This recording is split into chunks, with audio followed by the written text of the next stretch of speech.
What's going on, baseball fans? How are we doing? We got the Dodgers, we got the Braves. Game 2, the Dodgers already up to a 2-0 lead.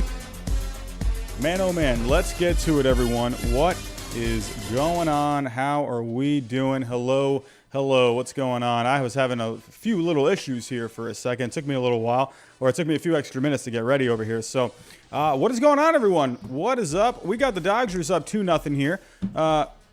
Man, oh man, already off to a great start here. Ian Anderson on the mound for the Braves. So let's get everything pulled up. I'm seeing quite a few familiar faces in the chat. Not too many people to start things off. Hopefully we get closer to maybe around 200 people tonight. That's my expectation for tonight. But if we just take a quick look here, Corey Seager already with a home run to start things off. This is a great start for the Dodgers tonight. Exactly what they needed after losing game 1. Not a lot of offense from the Dodgers last night. So here we go. Let's share the screen. Okay, here we go. Alrighty. But yeah, I'm kind of running a little behind here. I'm running a little bit behind. I had some chores to do. I had to do some laundry.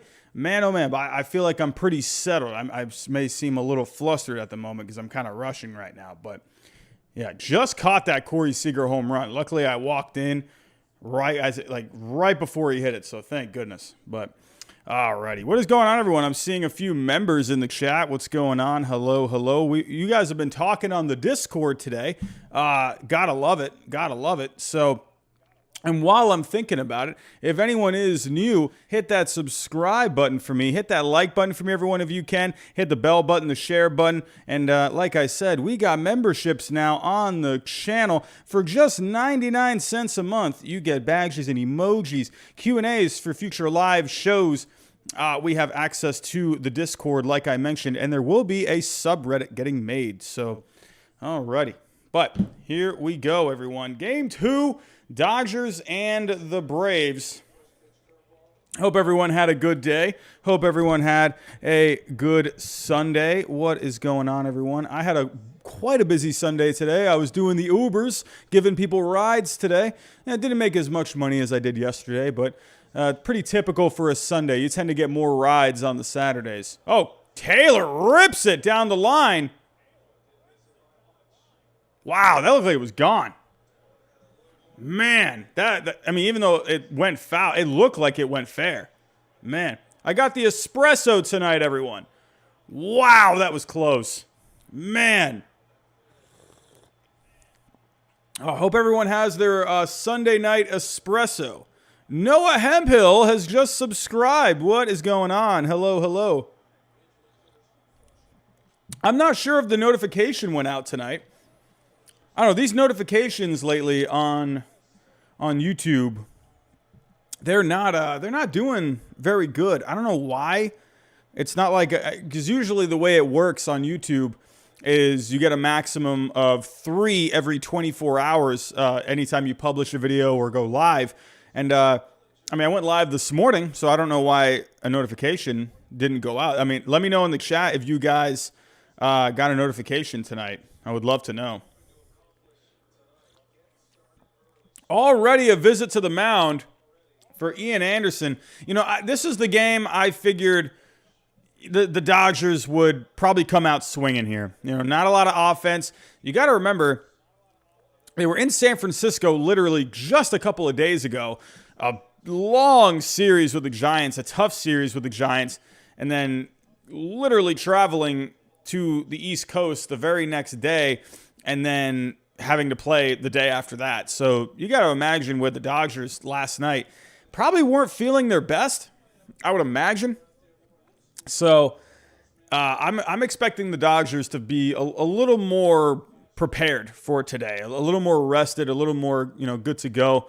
So we'll see how this goes. 7 games, I think the Dodgers, they got plenty of chances to be able to have a good chance of winning this series, but the Braves also look really good. Wow, they already have someone warming up in the pen. Man, oh man. Here's Cody Bellinger up top of the first. Got 2 on. Bellinger having a couple of big moments in this postseason. having the game-winning hit against the Giants, or the series-winning hit against the Giants. Man. Orthodox Anastasia, been subscribed for a week and 0 notifications. Have unsubscribed and resubscribed, 0 notifications. That's so weird. I wonder why. I wonder why that's the case. It's not like I've been, I don't know. That's YouTube. What do you know? YouTube having their issues. Mr. Botman Woo Doo Doo, Dodgers came ready tonight. Oh, Timberwolf, you got one. Okay. So, I guess some of you got the notification, some of you didn't. So, but Ian Anderson already at 27 pitches here. Bellinger rips it to center, but that is right to Duvall, and the Braves are able to limit the damage to just the upcoming free agent, Corey Seager, a home run for him. 2-run bomb, and the Dodgers have themselves a 2-0 lead. But yeah, Ian Anderson, a lot of pitches already to start things off. I'm also going to pull up Baseball Savant. I like Baseball Savant. I didn't realize before this postseason, actually what inspired me to look at these at the breakdown of the game on Baseball Savant was actually Foolish Baseball. He's been going live on his Foolish Bailey. Oh, I just dropped a bottle. He's been going live on his Foolish Bailey account, and I noticed he had this pulled up, and I was like, wow, I didn't even realize Baseball Savant had this. So he is way better at breaking this stuff down than I am, but I can kind of figure out for the most part, these player breakdowns. You got the exit velocities and whatnot. So Corey Seager absolutely wrecked that home run, 108 miles an hour. So, but if we take a look at Ian Anderson, so far, really fastball, changeup heavy. Not sure what he's gonna have to do here, but he's really gonna have to limit those pitches. So, let's actually go right here to the box score. How many of those pitches were? Only 13 strikes. So he's already under 50% strikes thrown. So really, the key for Anderson here is just get those strikes. Start throwing some strikes.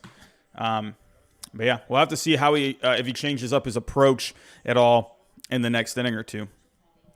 Jacob Toon, what's going on? Like I said, we got 3 members in the chat here. Thank you for coming out, guys. Again, if anyone is interested in signing up for a membership, it's only 99 cents. I always used to say, follow me on, I haven't really been advertising the Twitter much anymore. I'll hop on Twitter once in a while. I don't go on it as much as I used to. So I used to say, follow me on Twitter to talk baseball throughout the day. But now, honestly, if you join the Discord, or if you get the membership, you get the Discord and the Reddit. And literally, people just talk on it throughout the day. It's pretty cool. You get the little notifications on your phones and whatnot. It's basically like a chat room. I really like it a lot. So, Jacob Toon, making BLTs, watching baseball. How can life be better? Oh man, love me a good BLT. BLTs and baseball. Can that be a shirt? Should I make that? If I'm, who knows if I'll ever make merchandise on this channel? But could that be the start of something, Jacob Toon? Could that be the start of something? Maybe I'll start eating BLTs while doing these watch parties, and then that could maybe be a shirt. Has a bit of a ring to it. BLTs and baseball. I don't mind it. I love me a BLT. Anyone in the chat a BLT fan? What is going on? But Max Scherzer on the mound. So the only concern really for Max Scherzer, he hasn't been able to go deep into games. The numbers have looked really good for him this, postseason so far. Look at the ERA. It's a 1.46. Max Scherzer is going to Max Scherzer, but it feels like the command, the control hasn't been quite there for a Max Scherzer. He hasn't looked fully comfortable out there. And already taking a look here, he's already off to a 3-0 count. So, we're seeing a lot of the same of what Max Scherzer has been so far this postseason. He's just having trouble throwing strikes. I'm wondering if maybe there's something kind of off mechanically with him that's preventing him from really just pouring in the strikes. There's one, 93 miles an hour, upper part of the zone, called for a strike. We got 37 people in the chat. We were in the 20s, so hopefully we start to trickle in a little bit more, a few more people. It usually starts off slow. Andrew Lee, I am drinking myself a nice hot espresso. You got to have the espresso for the watch parties here. So love me an espresso. I used to just make drip coffee all the time, and I just found, I don't know, I would never fully drink my coffee. I don't know, I would always like leave like some left. And I don't know, something about an espresso, man. I got myself a little espresso maker, and man, you know, it doesn't make that much, obviously, because it's concentrated. But I just prefer it a lot better. It just tastes delicious. Oh, love me an espresso, man. MJO for MJ just got the noti. Interesting. Yeah, I'm wondering, because we're kind of off to a slow start here tonight. So, I know this isn't probably, one of the more exciting games of a series. Game 2, it's kind of, Game 1 always has that hype behind it. Game 3 is always kind of, a pretty important game as well. Which team is going to gain the upper hand in a series, especially if it's, tied 1-1. But especially like a Game 5, if you're tied 2-2, that can really be an exciting game to watch as well. And obviously, Game 7. Game 6, Game 7. Game 6, obviously, because you have that appeal of a team that could, clinch the series right there and move on. And then obviously Game 7, it's, the best game in all of sports. So, Storm Chaser, I'm lucky to have the stream on. I could be doing homework right now. Hey, you got to do that homework, man. You got to do that homework. Got to do the homework. I got to start giving my class some more homework here. My class at school, they have been getting quite lucky. I have not been giving too much homework. So I got to start stepping that up a little bit. They need a little more practice on stuff at home. Alrighty. But yeah, Max Scherzer, I'm very interested to see what he does tonight. Let's take a look at last night's box score one more time. Again, a very low-scoring game, but there were a good amount of hits last night. It wasn't like, these guys weren't getting the bat on the ball. The Braves, funny enough, they had 4 less hits than the Dodgers did last night, and they pulled out the win. But Dodgers, they really did not come through in, key situations last night. Look at Chris Taylor in the 9th inning there getting thrown out on the bases where he had a really good chance. They had a good chance to maybe get something going there, and, bad play from the Dodgers on the bases there. So there were, a good amount of hits last night, 16 overall. So, Freeman just struck out. Freeman, I'm expecting to do something tonight. Went 0 for 4 last night. Obviously, Riley, big game for him last night. Riley was basically all of the offense last night. Really. Game tying home run, and then the game winning hit at the end. So for the Dodgers, no Justin Turner tonight. Surprisingly, no Justin Turner. So, but Trey Turner. There were guys getting hits last night. So Mookie Betts, you would like for him. He's been really good in this postseason so far. Very good, very good. He's gotten a lot of hits in this postseason. He's been getting on base a lot, and he went 0 for 4 last night. So you would like for Mookie Betts to get something going in this series here. So overall for him so far, he did get the base hit there to start things off, and then obviously Corey Seager getting the 2-run home run. So that leadoff guy, we all know this, but let me just stress it again. It's just so important. Obviously, yeah, you're leading off the game, but it just really, it just gets the offense going. It's like it just gives the rest of these guys just, a little bit of extra energy. I remember in high school, obviously I wasn't, a phenomenal baseball player by any means. I don't even know if I would call myself good when I played in high school, but I remember when we had, have a leadoff guy get on, it just gave you a good feeling. It just really got your juices going. It really just got the energy flowing. So there's just something about it. Really just makes everyone just feel a little more confident when you get the game started that way. And the Dodgers obviously starting the game in a phenomenal way.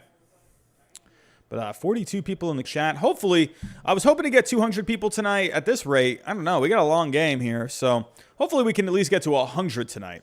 That would be nice. Freddie Freeman. William Fulgham, what's going on? Freddie Freeman, 5 strikeouts. Already in this series. Kara Hightower, hello. Discord, where it's at. Looking forward to more members. So Kara, if you go to the community tab on the channel, if you go to the community tab here where it just says community, if you scroll down just a little bit, it will you'll see the link. So go here and go click on the link. And if you're on your iPhone or iPad, actually iPad doesn't work for the community tab on the iPad doesn't work for some reason. So on your iPhone, just go to this tab and you'll see the link. And then once you click on the link, it should just say accept invite. So,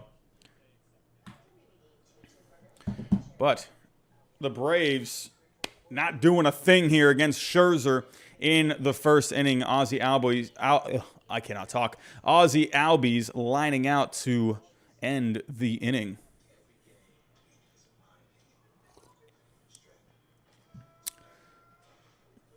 Storm Chaser, what do you think about 2 grand slams in 2 innings? I mean, I'll be honest with you.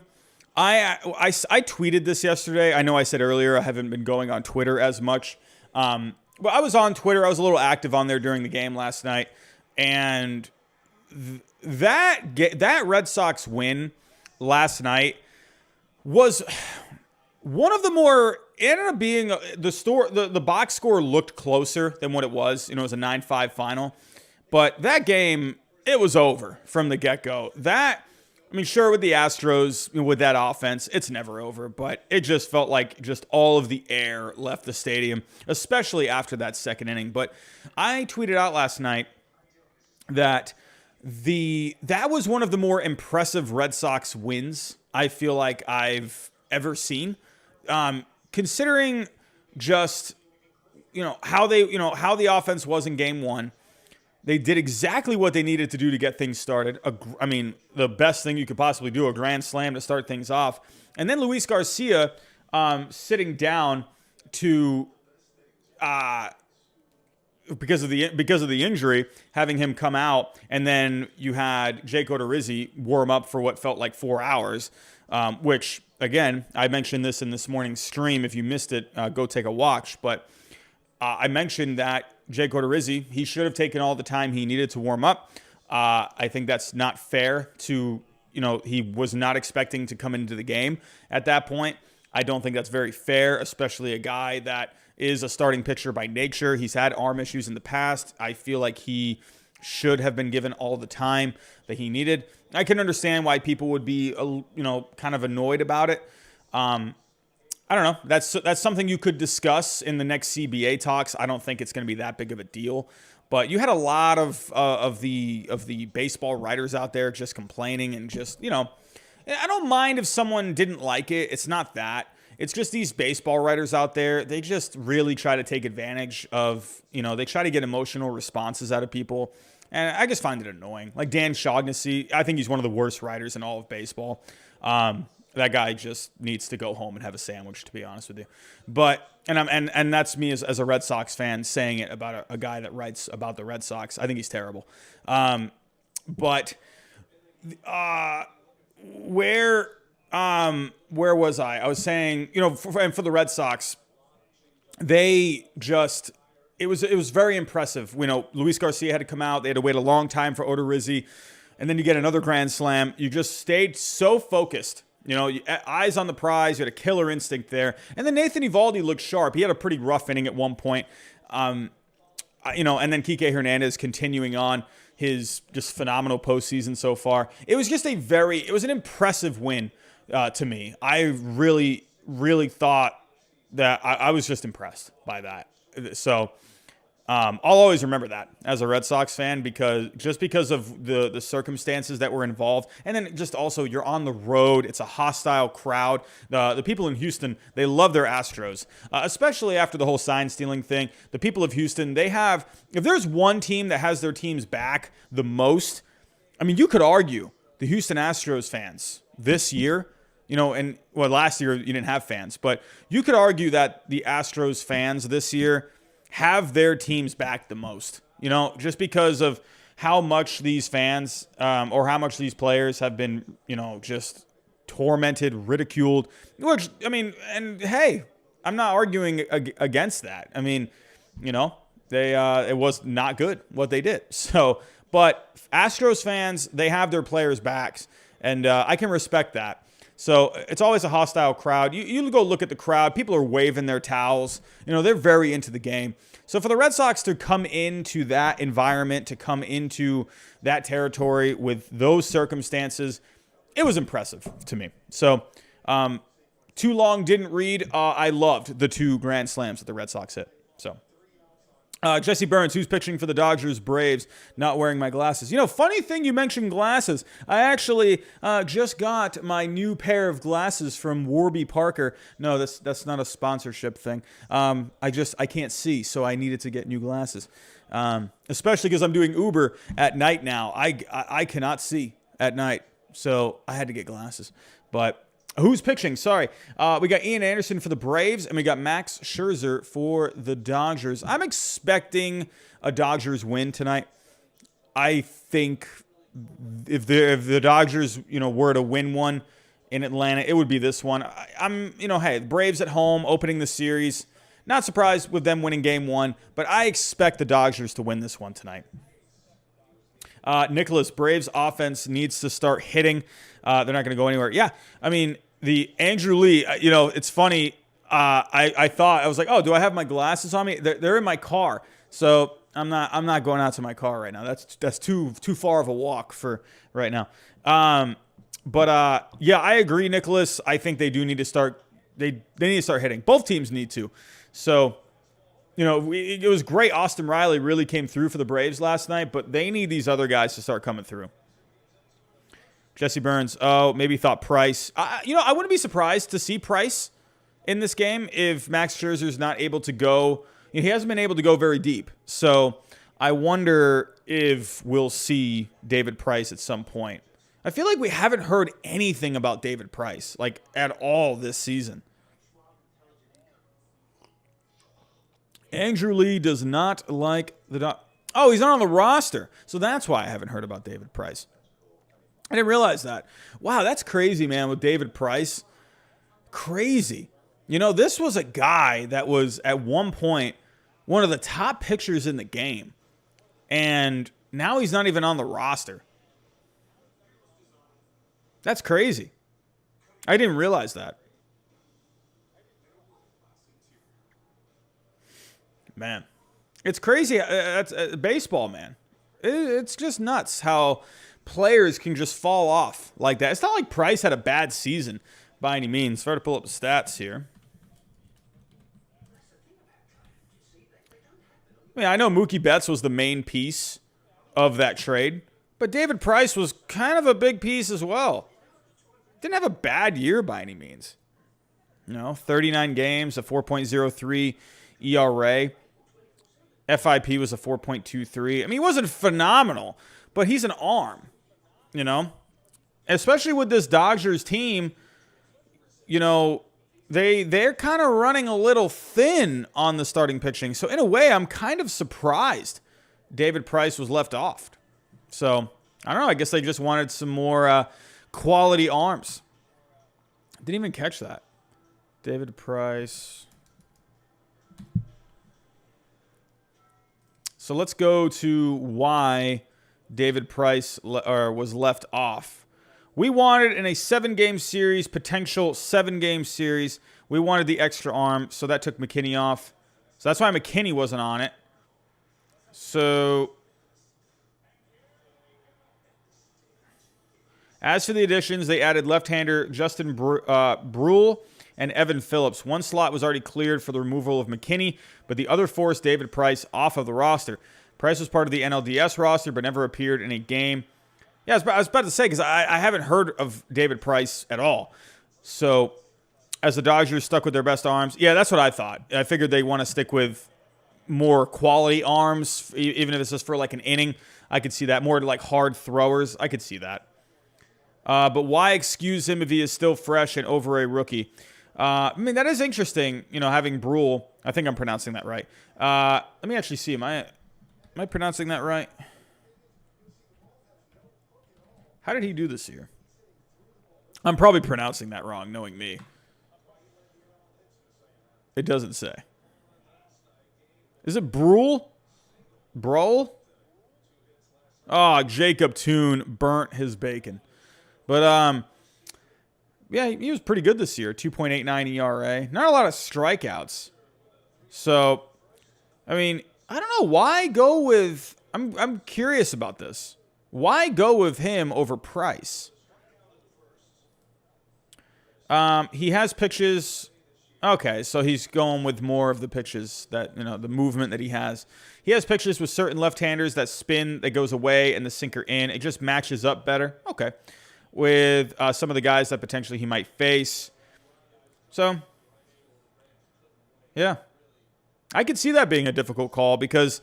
I mean, hey, David Price has been in the postseason. He's had definitely struggles in the postseason, but back in 2018, he was phenomenal. So, yeah, very interesting that they left Price off.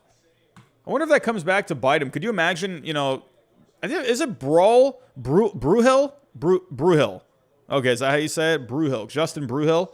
How hilarious would that be? Hopefully, I mean, I'm not trying to, wish anything negative upon someone, but wouldn't that be just hilarious if he comes in and just completely blows a game, and then people are like, oh my God, why didn't he put David Price on the roster? Ooh, big swing and a miss there. Big swing and a miss. Austin Riley striking out. Max Scherzer got off to threw 3 straight balls to start the game, but he's looked pretty sharp ever since. So, let's see. Let me catch up on some of these comments.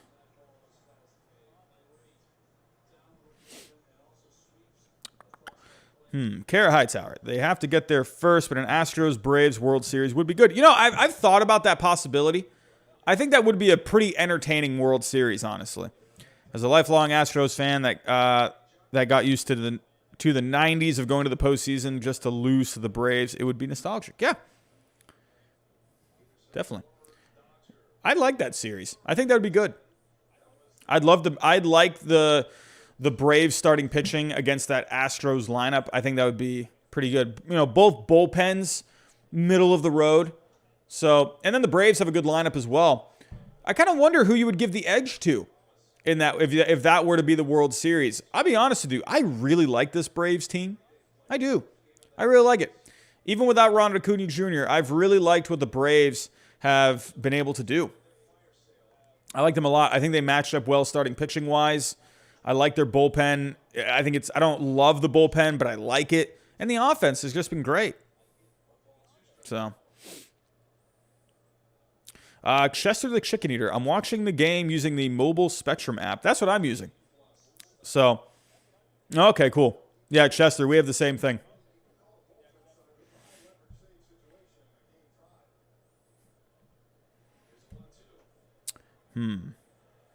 Yeah. Who do you guys got in this game? Let me know. I'd love to see. I think in the stream this morning, I think it was pretty even. It was pretty even for the most part. I think we got up to around 80 people in the stream this morning, which I was kind of surprised at. It wasn't like a very early stream, but it was kind of early. Oh, Jock lifts it. Ooh, just like Chris Taylor earlier, just foul. Jock Peterson is always a threat to go deep. Oh, Andrew Lee also watching the game using Spectrum. Spectrum is just taking over. It was pretty cool last night. I had as I've mentioned, I've been doing Uber, and so just to raise a little bit more money, but I actually picked up a couple. They were probably in their 40s, probably their 50s actually. They're both from Toronto, big Blue Jays fans. So they were talking about the Rogers Center. They're like, oh, that Rogers Center, they need to get rid of it. It is just not good. They just need to get rid of that stadium.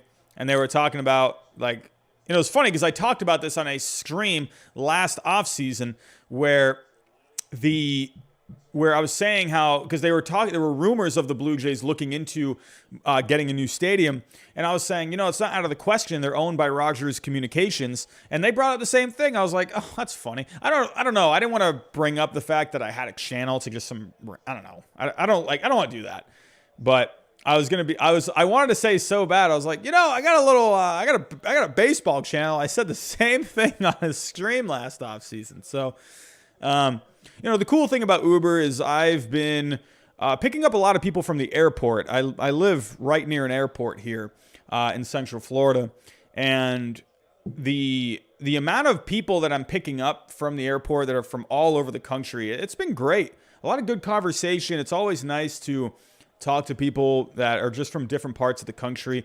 Picked up someone today that flew in from Colorado. Picked up some people that from Cincinnati last week. Just all over Pittsburgh. It's been really fun. Yeah, Andrew Lee, that's actually the airport that I'm talking about. So, yeah, it's one of the biggest airports. So, you got a lot of traffic through the Orlando airport.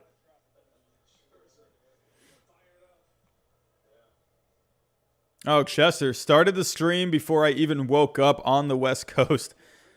Man, you slept in late today, my friend. Jackson, what's going on? How are we doing? Oh, there's a base hit. And Duvall is on. First hit of the night for the Atlanta Braves. And Max Scherzer's no-hitter is over. Anonymous, Peterson is actually making Scherzer work. At least you'll get him to make about one mistake and at bat. If you're lucky, need to keep chipping away at him. Anyone else streaming tonight? We got Foolish Bailey streaming tonight. What's he doing? Foolish Bailey. Come on, we got to be streaming, my friend. How about the guys over at Talking Baseball? I'm sure they are. Yeah, they are. Yeah, they are. What do you know? Almost 1,000 people.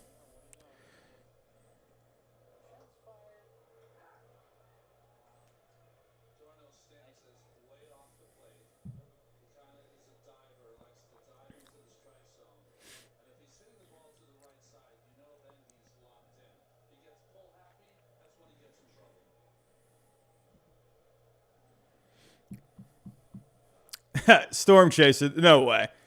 Stop that.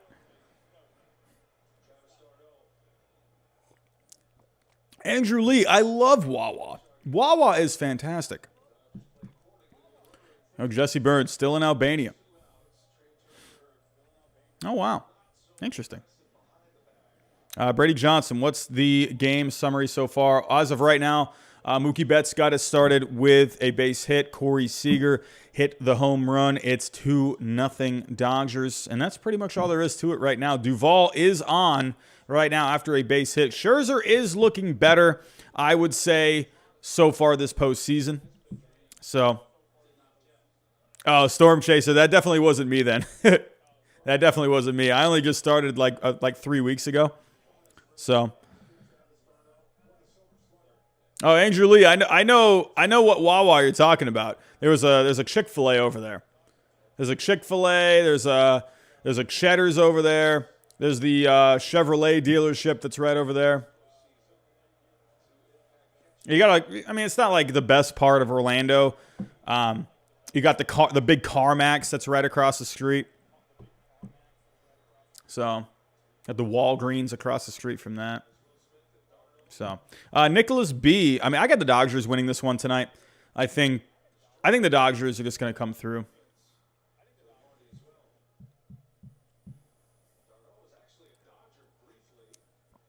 Yeah, I'm not expecting a lot of traffic in here tonight. I went to a different Wawa. I was staying outside of Orlando. Oh, there's a lot of Wawas around here. Yeah, the Wawa that I'm talking about, that's the one right near the airport. I think Nicholas, hey, I like this Braves team. I definitely think you're at home. Oh, Scherzer got a call. Oh, man, a bit high. A high cutter caught the top of the strike zone. Okay, I hear some boos.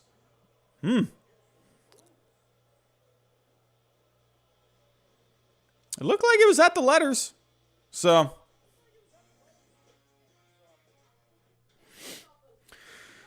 yeah, Nicholas, I definitely think the Braves have I mean, this is a good Braves team. You're at home, so I'm expecting the Dodgers to win it, but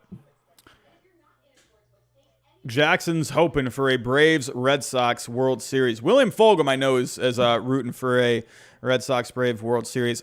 Cujo, who is your favorite Red Sox player growing up? I had a bit of a, how do I say, what's the right word I'm looking for? I don't know, there was something about Trot Nixon to me. I love the way he played. I liked just all-out kind of play. Just a tough-nosed player. I really like Trot Nixon for the Red Sox.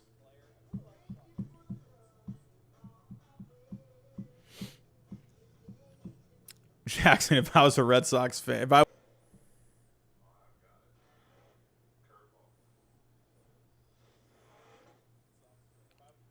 Are we here? All right, we're here. Sorry about that, everyone. Oh, man, we're just struggling to get people in here tonight, man. I don't know what it is about this Sunday. I don't know. Like, so far, the stream that I had for this morning that is yet to break 1,000 viewers. This is not a good Sunday. Or 1,000 views, sorry. Yeah, that's the stream from this morning. Only had 750 views. Even when I've done these morning streams a couple of times, both of those streams, like what did I do? I did the ALCS Game 1 recap. That's at almost 2,000 views. And then I did a couple more, and those were doing pretty good. I don't know, today, not a lot of people on the YouTubes today. Yeah, you got the NFL, Jason. That makes a lot of sense. So, yeah, Jacob, I will. Jacob, I actually thought about this, Jacob. I might do a World Series edition of Hot Takes. So I think that might be a fun one. I figured I'd take a break from the Hot Takes. I feel like we were kind of doing them a lot. With the Hot Takes, I feel like, I understand why people were doing this, but it kind of was just getting a little overused. People were just kind of making predictions. I wanted to kind of see some more analytical hot takes, and I wasn't really getting any in the last couple of times I posted. I wanted to do hot takes. So, I felt like a lot of them were getting kind of repeated. So, predictions are good. I don't mind those for hot takes. I mean, obviously, really can't really do much else. But I was seeing more.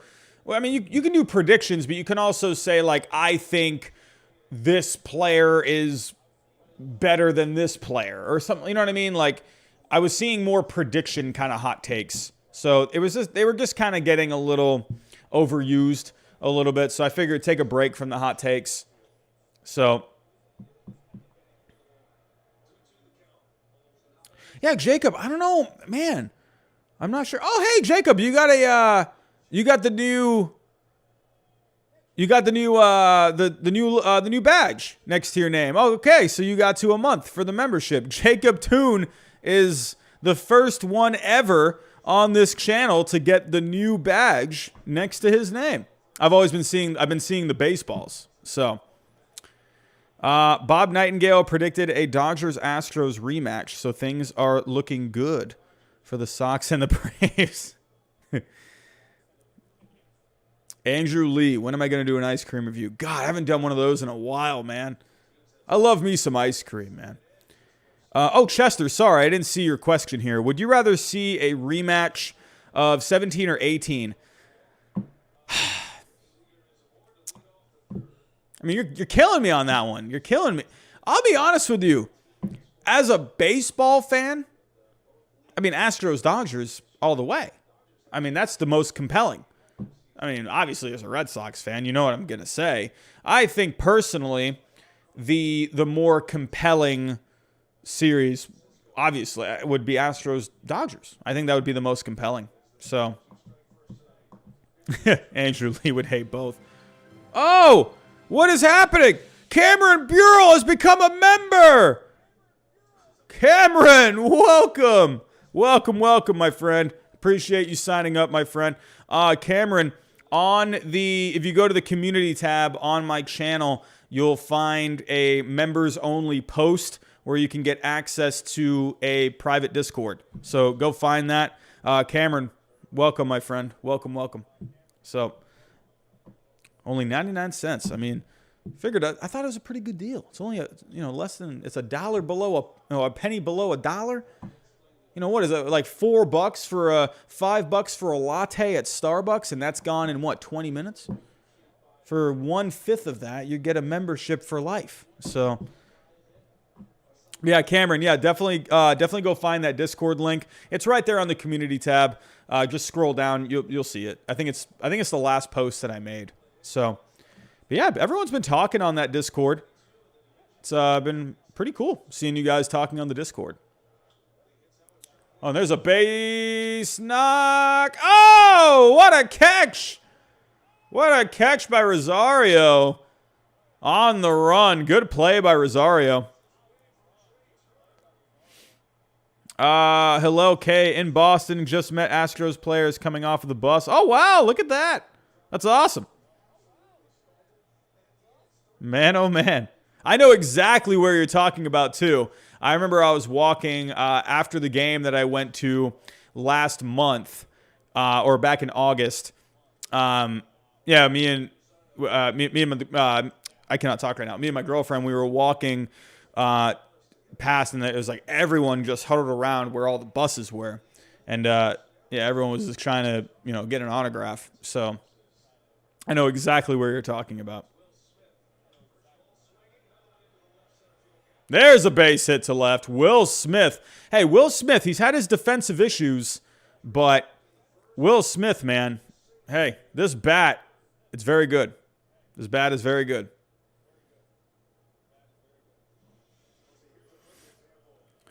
Ian Anderson leaving one hanging right there.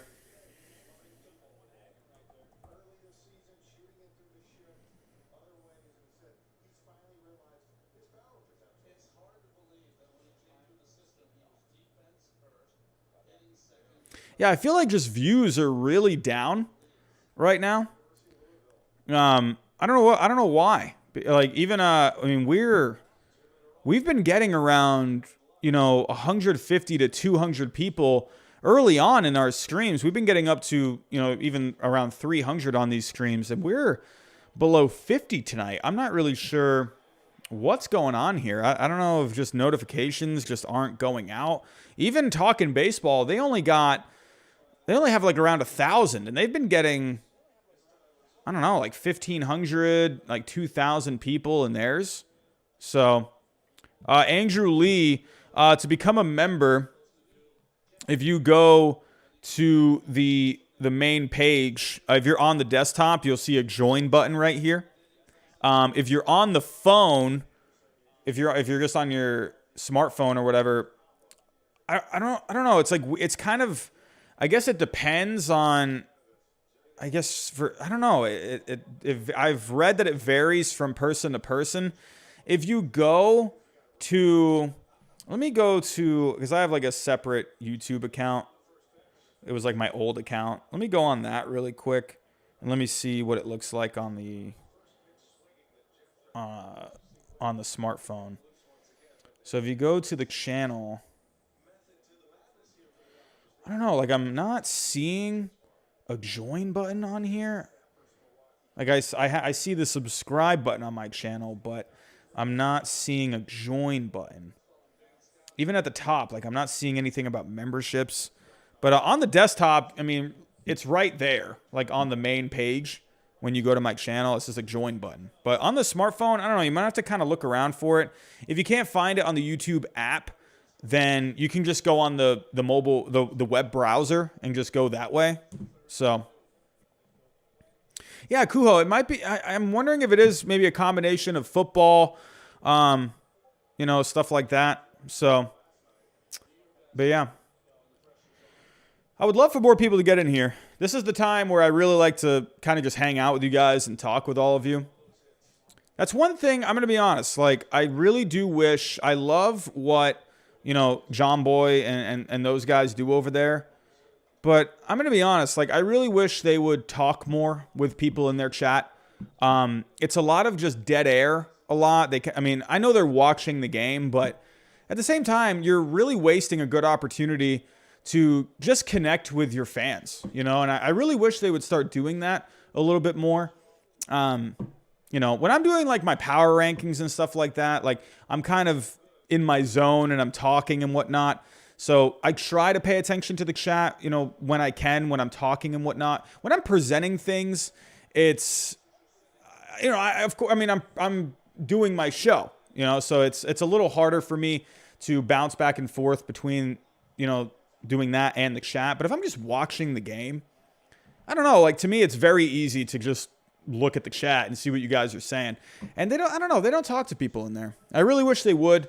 That's a great chance to really connect with people. And yeah, Brady Johnson, I agree. You know, I'm going to say something too. You know, it was really funny because I don't know where I saw Dugout Mugs. Oh, big strikeout for Ian Anderson right there. Oof. Nice change up there. You know, it's really funny because I saw something about Dugout Mugs. I think it was on Instagram. I don't remember where I saw it, but it was really funny. And I was like, oh, wow, Dugout Mugs. Like these guys, I've seen their stuff before, and I thought they looked cool. But then I saw it again, and I went on their page, and I was like, man, they got really good stuff.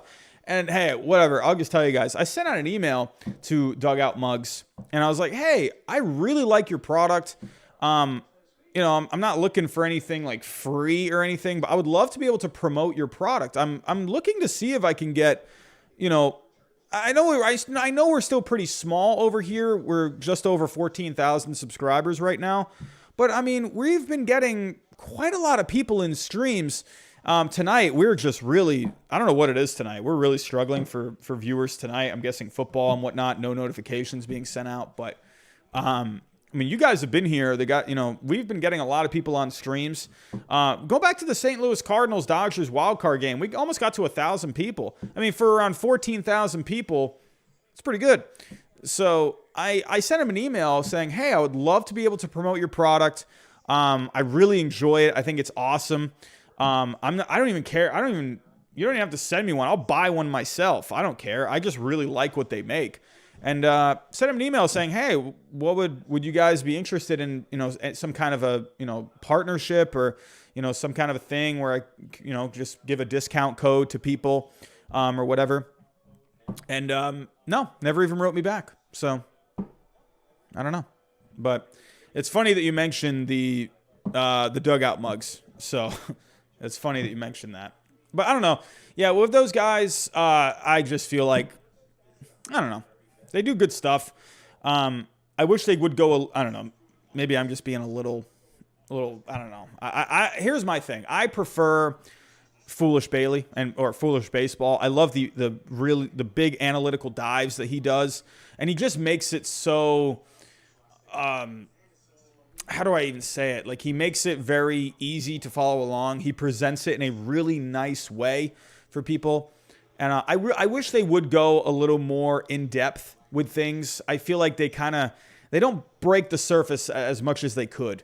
And I'm not saying I'm, you know, anything better. I mean, I'm not saying that at all. I want to hear more from them. I don't know. And there's some things where I've just been like, I don't agree. I don't agree with that. But that's just my opinion. Anyway, but the point is I really wish they would just connect with their viewers a little bit more. That's just my opinion. So.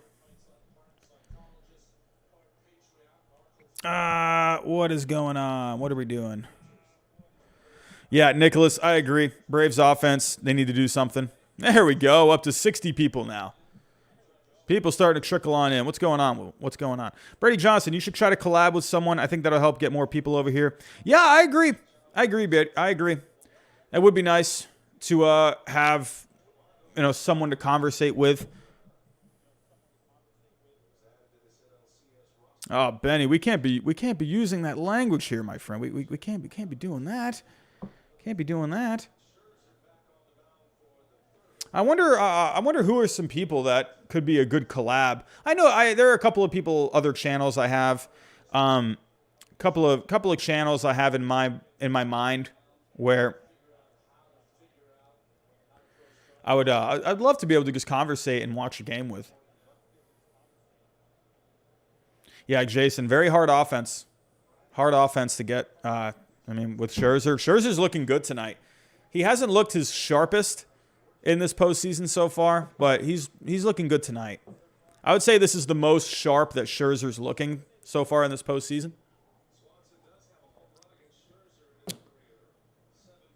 Yeah, William, that's one of them I have in my mind. I think that would be a good one. There's Jolly Olive, but I don't know, Jolly Olive. He's kind of doing the John Boy thing now, so I don't know. Yeah, iTalk Studios would be good. To be honest with you, I really thought maybe watching. I know I was just mentioning them. I really thought maybe watching the game with Jimmy and Jake on Talking Baseball would have been good for the Red Sox-Yankees game. I figured that would have been a good collab. I don't know. I didn't reach out. I probably should have. But I don't know. I don't want to reach out to bigger channels. I mean, I know maybe I should, but I don't know. It's just not really my style to reach out to the bigger channels like that, because it just comes off that I'm looking more for clout, I guess, or I'm looking more to get views and to get people to come over to my channel. So I don't know, if I'm reaching out to someone that's bigger, I don't know, it just comes off in like a weird way to me. So I don't want to do that very much. I want to just earn people the hard way.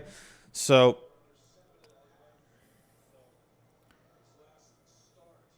yeah, Timberwolf. I was talking about this. We've been not getting a lot of people in here so far.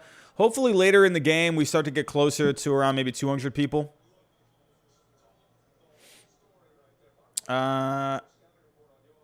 Storm Chaser. I have a question. Oh, Storm. Sorry, I didn't see that. What was the question?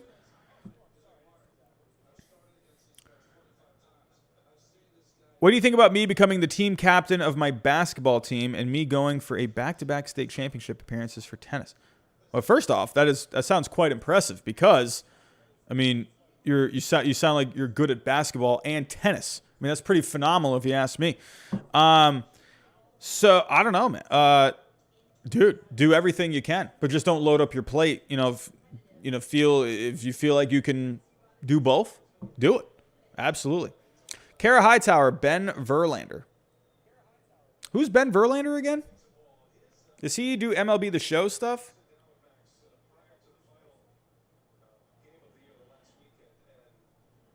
Flippin' bats. Oh, yeah, I've seen him. He doesn't get a lot of views.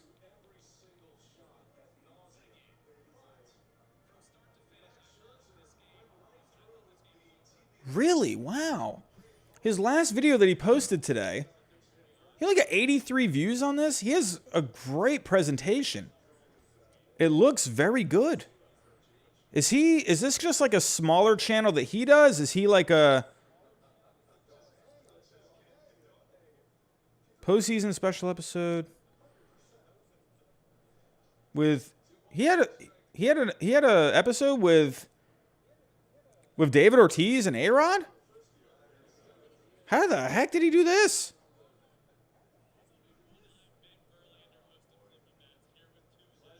What? How did he? What in the world? He has 6.7K subscribers. How did he do this? How did he get on with Alex Rodriguez and David Ortiz? He's very good.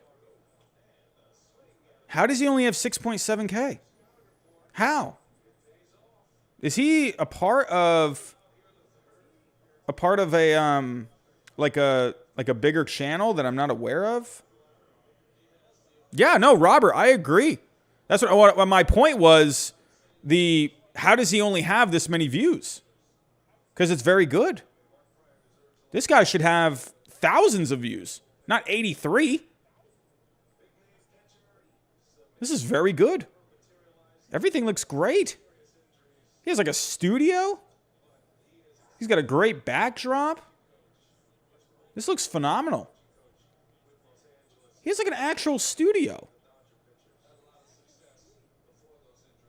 Wow. Like who? I've never even. Wow.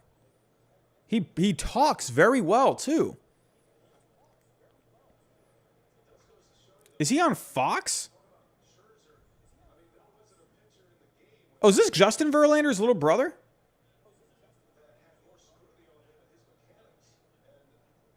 Oh, it is.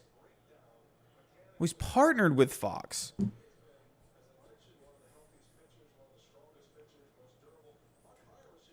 Yeah, I agree, Robert. Wow, I would have to reach out to him, because I mean, not just because he's, interviewed A-Rod and David Ortiz.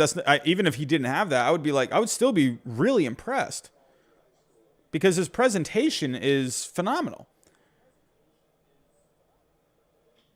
It's just very nicely set up. It looks professional. If you would have told me this was like a part of like Fox or something like that, I would have believed you. It looks very, very good. Wow. I'm gonna have to start. I'm subscribing. I'm subscribing to his channel. It looks very good, and he talks extremely well. Very articulate.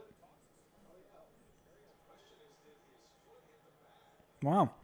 I didn't even know who that was. Who was that mentioned that again? It was Kara Hightower. Wow, thank you for that. Yeah, just subscribe. Does he do any live shows? Yeah, he had a live stream last night. He only had 254 views. Why? That's wow. That guy needs more views. Wow.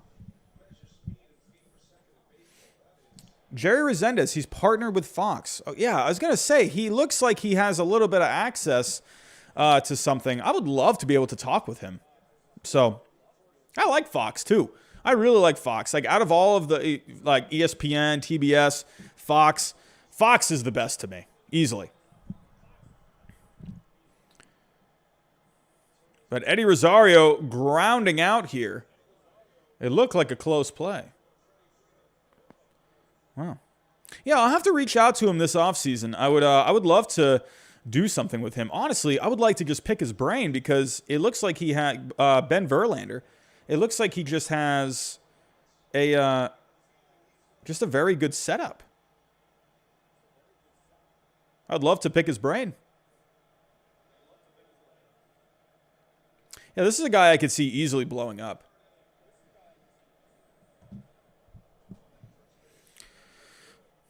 Yeah, Brady, that could be something. I mean, Chris Rose is more doing stuff with, John Boy and, and Jake. So I'm not sure if that's even going to be anything. So I'd imagine if I reached out, sent something, I could see, not even getting a response. So, but yeah, I could definitely, I'll have to figure out how to reach out to Ben Verlander. I would love that. I would love to be able to just talk with him. He sounds very articulate. Sounds like he can carry on a good conversation. So I'll have to listen more. Storm Chaser has finished his homework. But here we go. Freddie Freeman. Oh, Scherzer. Scherzer's looking really sharp right now. Ladies and gentlemen, Max Scherzer is looking very good.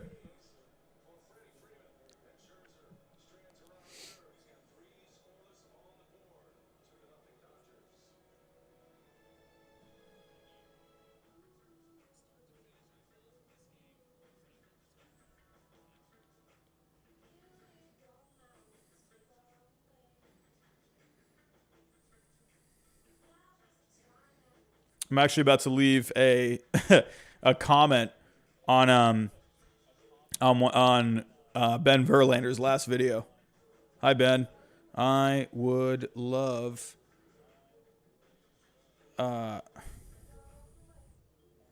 you have great stuff. I would love to do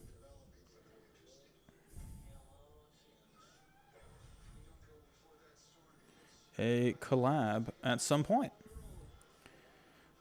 Let's see if Ben Verlander answers my comment. So I've commented on Ben Verlander's last video. Hi, Ben, you have great stuff. I would love to do a collab at some point. Let's see if Ben Verlander gets back to me. If not, either way, that guy's got a great channel. So everyone go follow Ben Verlander. Yeah, Chester, I could do that too. I always forget about Twitter DMs, honestly. I kind of wish YouTube had a direct message system. I think that would be really good for, channels to really connect with each other.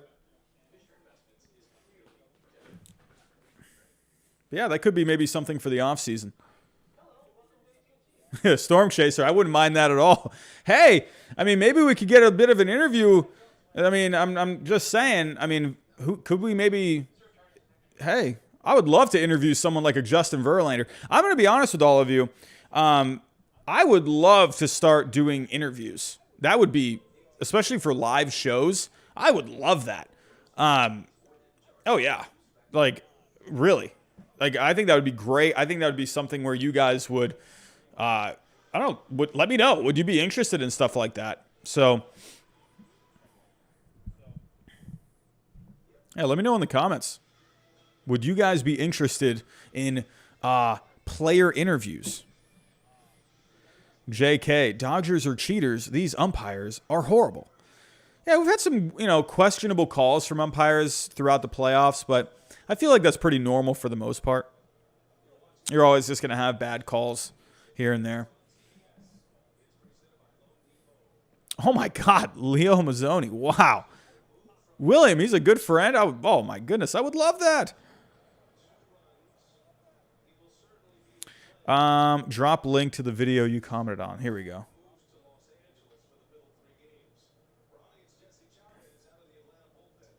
Timberwolf already commenting on my comment. Bellinger fly ball to left field, and Rosario is there. Hold on. Share. Copy. Yeah, everyone, start going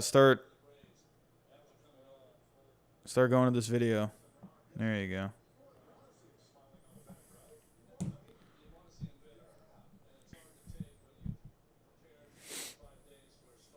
But here comes A.J. Pollock. Not much of a postseason so far for A.J. Pollock. Only hitting .211 throughout this postseason so far. Also, not sure if anyone noticed, but Jesse Chavez is in the game. Sorry, I was a little distracted by finding that new channel that I've stumbled upon. Pollock ground ball to the third base side. Riley's got it. And there is the second out. And here comes Max Scherzer. Pretty sure we're not going to get any pinch hitters here. Scherzer is looking rather good so far through 3.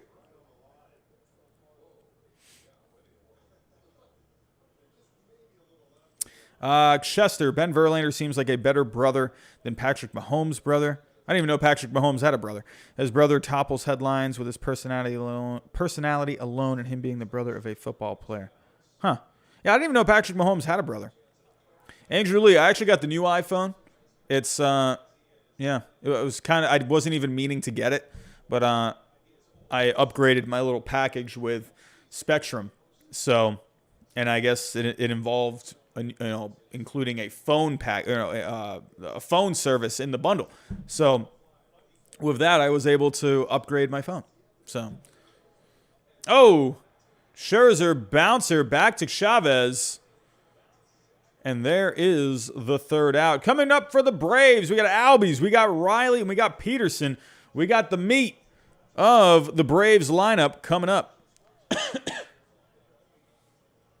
Yeah, Andrew Lee, that's the one I got.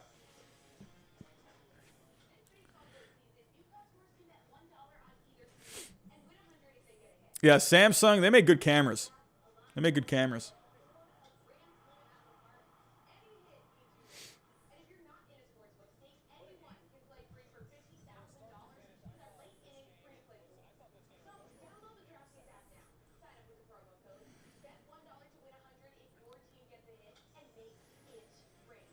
Alrighty. Pretty slow night so far. I mean, at this point, I'm hoping we can get to 200 people tonight. It's going to be a slow one. I'll be live tomorrow night as well for the Red Sox and the Astros. That's going to be on at 8 o'clock tomorrow night. So definitely come out tomorrow night as well.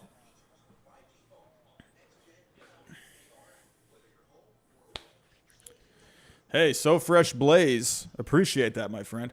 Hey, that'd be great, man. I would love to. I mean, this is a guy. Wow.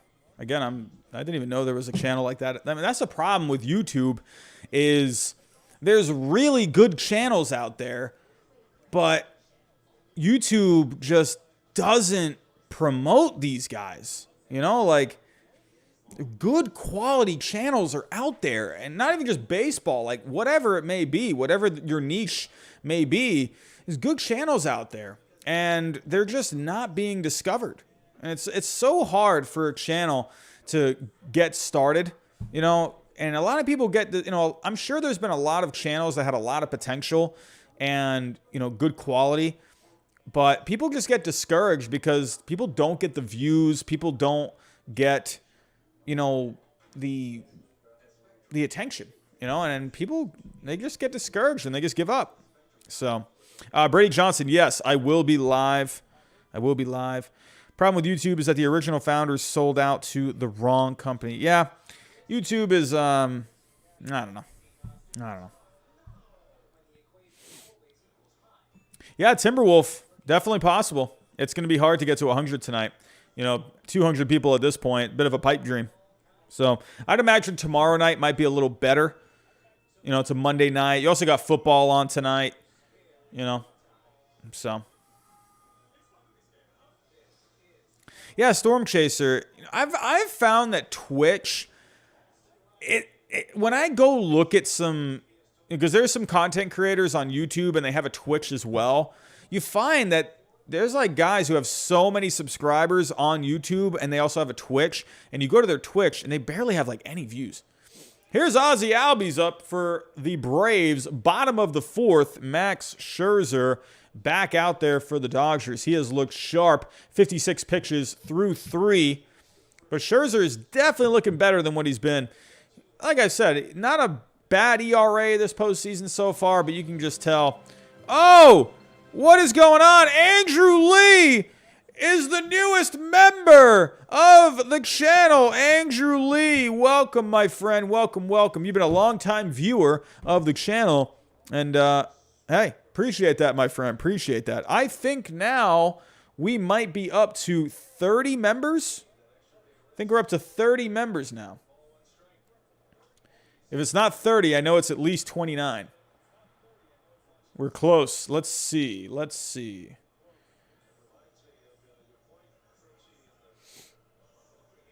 We're also getting close, everyone, to 14.5K.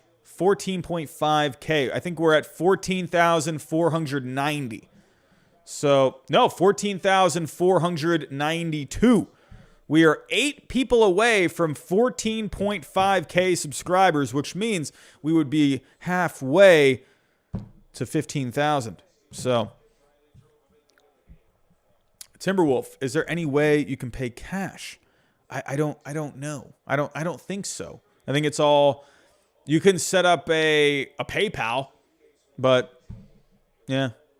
No, I don't think there's a way to do that. No. Yeah, you got to set, it's all through, you have a bank, you can put your bank account, or you can just put like a debit or a credit card.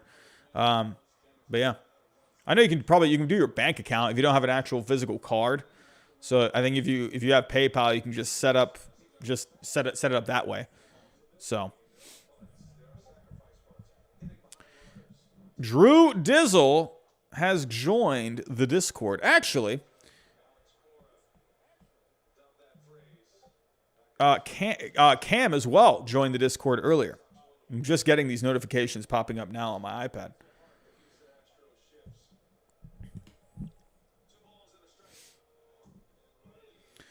Scherzer going inside. You know, Scherzer, not a ton of velocity tonight. Not a ton of velocity.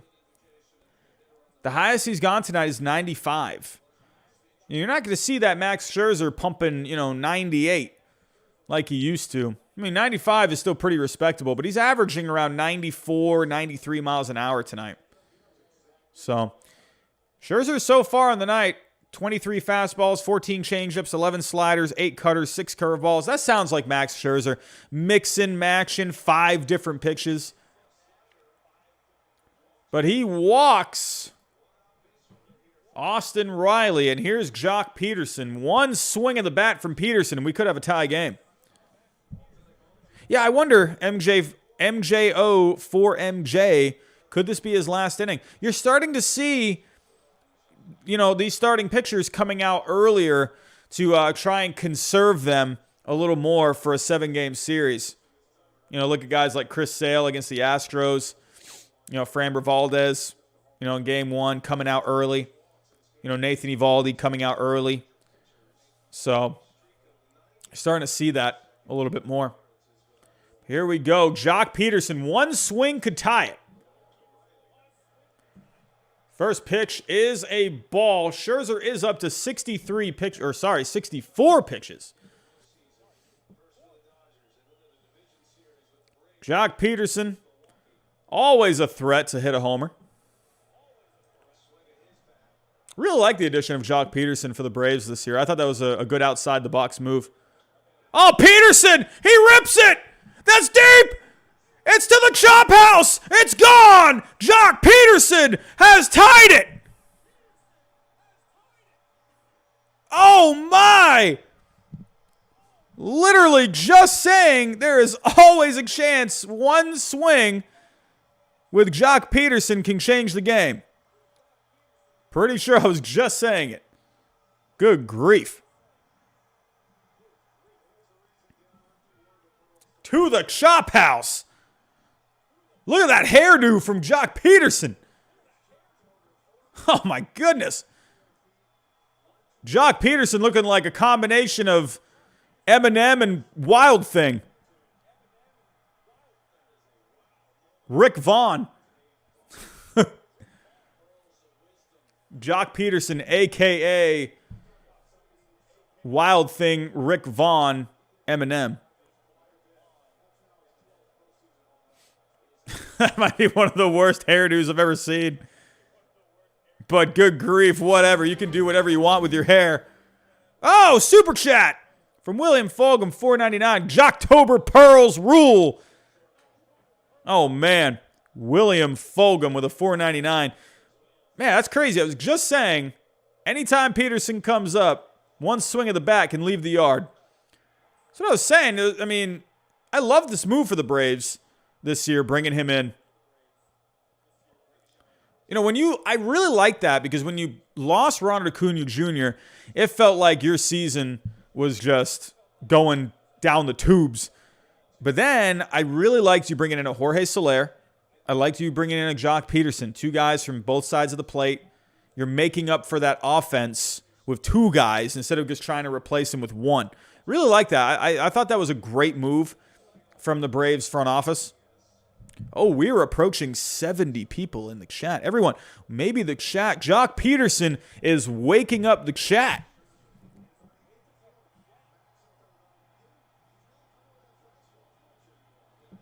But could Scherzer's night be coming to an end rather soon? He's at 69 pitches. Here's Duvall, always a threat to go deep as well. Big swing and a miss from Duvall, and Scherzer with a comeback at bat there. Big strikeout there. Scherzer's probably kicking himself right now. You felt like Scherzer, it felt like he was starting to slip. Felt like maybe there was something that was going to happen soon. He was throwing balls. I'm telling you, Scherzer has not looked sharp this postseason. I'm not sure what it is. I'm not sure if whatever he's battling. I don't know. But he has not looked particularly sharp. He's had trouble throwing strikes this postseason.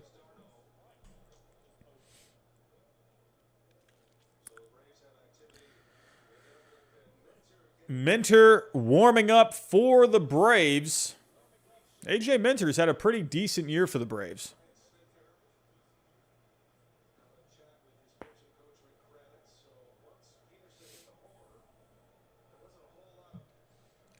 But Atlanta has come alive. Again, another Scherzer ball. But let's see, how many members are we at now?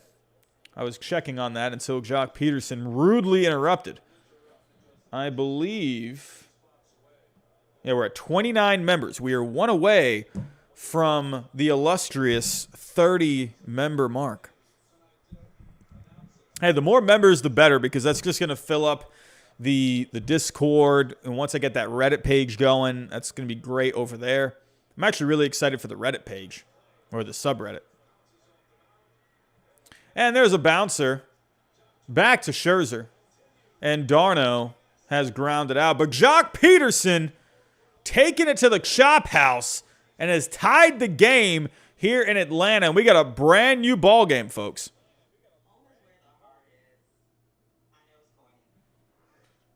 Peek-a-peep Max helps him out, or helps himself out on that play. Yes, he did. I wonder if that's going to be it for Scherzer. I don't think they were warming anyone up. I mean, you want if you're the Dodgers, I was saying this morning, you want the Dodgers to you want innings out of Scherzer. I actually think they're going to put him out there for another inning, because you really want to get as many innings as you can from a Max Scherzer. So, Andrew Lee, what am I doing for dinner? Already had dinner. I made myself a chicken. And what else did I put in? I put chicken. I put some veggies in a wrap. Got to get those protons. Got to get that protein. Kara Hightower, as much as we hate to see it, it is Jocktober. You know, hey, Jock Peterson, always coming up big in October. Gotta love it. Man, we were just near 70 people in the chat, and now we're down to 40. What is going on?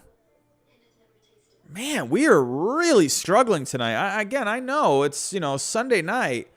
But, man, we've done power rankings on Sunday nights. We've had lots of people for the power rankings.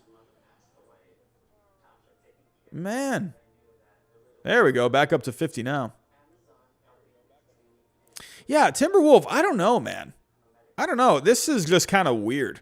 Kind of weird tonight. Not getting, anyone in here. We've had a plenty good turnout for power rankings every single Sunday night. We're watching playoff baseball here. I guess people aren't interested in game 2. Playboy Brian, it is on TBS. But real quick, as we're on a commercial break, let's take a look at the Red Sox Astros for tomorrow. Just like I expected, Eduardo Rodriguez getting the start for the Red Sox tomorrow. Jose Urquidy getting the start for the Astros. I said in this morning's stream, I'm really, again, it's like I always hate, sounding biased, but I think a lot of people would agree. I think the Astros, they might be in a little trouble. They're really running thin on starting pitching depth.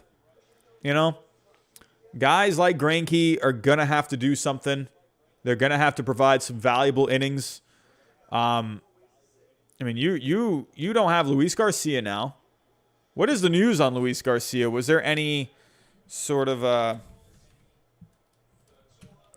news about him? Okay, so he's staying on. When I saw the news that it was his knee, I kind of thought to myself, well, as long as it's not your arm, that's always a good thing. I'd all day rather, hurt my hip or something than my arm. So I think it's possible we could see Garcia at some point, maybe even come out of the bullpen. So, but he said today he said his knee was hurting. He says, I feel really good. My knee was hurting a lot, but today I feel really good throwing. So I'm wondering what ended up happening. I'm wondering if it was, he just tweaked it a little bit. A couple days rest. Who knows? Maybe that ends up helping him out. But I think you could see him again in this series. But I think the Astros, they're really going to have to pick and choose their spots because, they're running thin, man. They're running thin. Andrew Lee, do I use all Apple products? So I have my iPad. I have my iPhone. But for my computer, I just have an Acer. Yeah. So I prefer Microsoft to a desktop. I like an iPad and I like the iPhone. I like that. So I like iOS, but I don't like Mac. I'm not a fan of just like I don't know, that's just me personally. I've always been a Windows guy. So when it comes to computers, so I'm not like tech savvy by any means, but I've just always preferred just, moving around on Windows when it comes to a computer. So maybe, I don't know if this is because I grew up with it or what, but when I'm using a Mac, I don't know what it is. Macs just, I don't like them. I like iOS. I like the iPhone and the iPad. Those are very user friendly. So, but here we go. AJ Minter is on the mound for the Braves. Mookie Betts on with a walk. Corey Seager is up. Had the home run early in the game. But we got a brand new ball game here.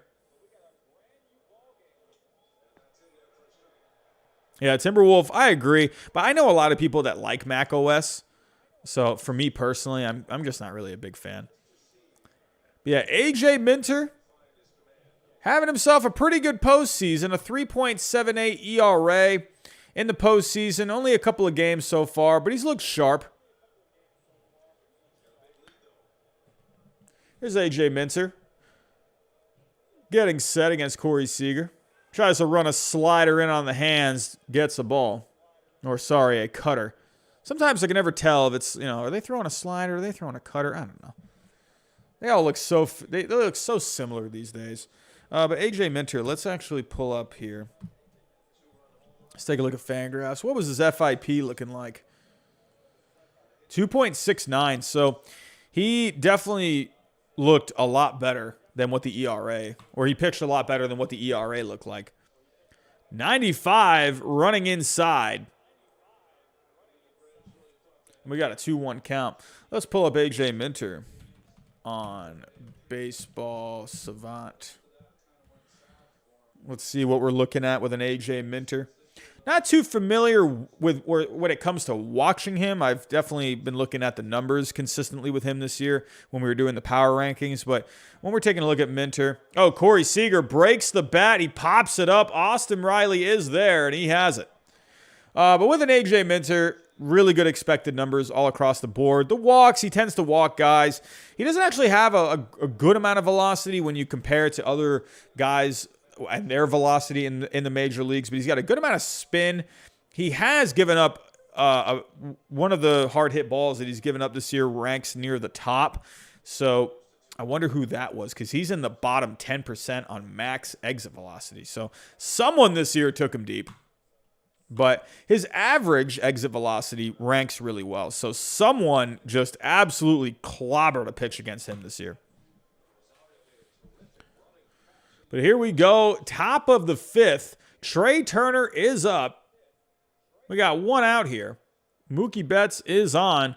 Gotta like what Mookie Betts is doing tonight. He has a hit. He has a walk. So Mookie doing better than what he did last night. I think Mookie knows that. He went 0 for 4 last night. He knew he needed to get the ball rolling here for the Dodgers. That offense looked really sluggish last night. So, and once again, it is looking it's kind of sluggish again, but I like that Mookie's getting on and he's trying to make things happen. I'd like if Mookie could try and steal a base here. It's going to be hard against Minter, though.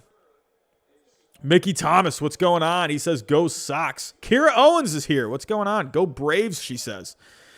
Minter does not have it tonight, according to William Fulgham. Mickey Thomas is also pulling for a Braves-Red Sox World Series. Yeah, I would love for Mookie to steal.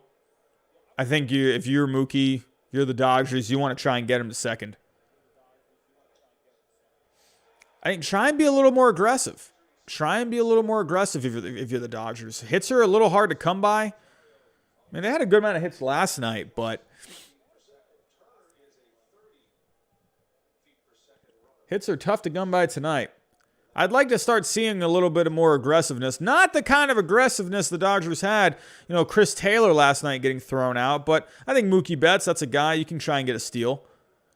That would have been a good pitch to run on. Running inside, completely pulled Darno off the plate. That would have been a great pitch to run on. But you can't really, you know, I understand why the Dodgers, they're not trying to push it. But I think this would be a good spot, especially with a guy like Turner up. And also, speaking of Turner, what I like about not starting Justin Turner tonight is you have him for a pinch hit spot later on. And that could end up being a pretty good thing to have late in this game. The way this game is going, it's very close. So, yeah, Minter is struggling here. Minter, what are we doing here? What's going on? He's thrown 12 pitches so far. I wish it would just say, like, how many strikes and balls he's thrown.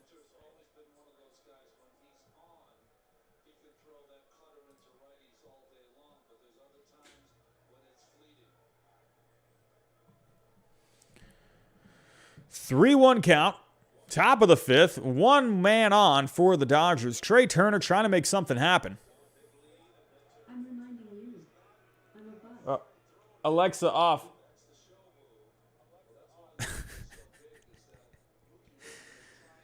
I don't know if anyone just heard that. That was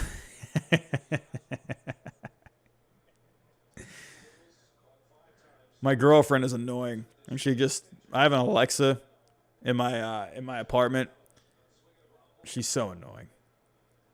She just left a message that just says she left a reminder, I guess, when I wasn't looking. Left a message saying, "You have a reminder. You are a butt. God, kill me." Jacob Toon, everything about coaching Little League. Yeah, absolutely. I've definitely thought about it. I'll be honest. I don't know if I'm the best guy to coach baseball. There are some really good people out there that teach baseball. I don't know. Like, I am a teacher, but I don't know if I would be good at teaching baseball. I'm definitely I feel confident when it comes to looking at numbers, and I'm not confident when it comes to making predictions, but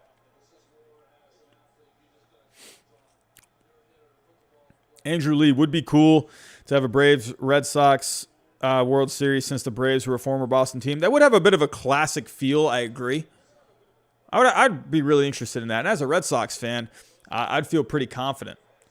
Oh, he got him! Couldn't check his swing. But Mookie does steal second. That's what I think Mookie needed to do. Yeah, Turner did not hold up. But it was able to get Mookie to second. So they got a chance here to take the lead. That's what Mookie needs to do. When you're the guy at the top of the order, I just love that classic guy that can, or that classic leadoff kind of a guy where they can get hits, they can steal bases. I love guys that have energy at the top of the lineup. Yeah, Pika Peep definitely helped him out. Definitely helped him out. Storm Chaser, Orioles, Diamondbacks. Could you imagine if that was a World Series? I am 99.99% sure that is not going to happen. I know I'm not very good at predictions, but if I were to predict that, I think I'm going to be right. You know? Yeah, pretty sure that's not going to happen. Could you see a team like the Diamondbacks go on some kind of a run next year? I think so.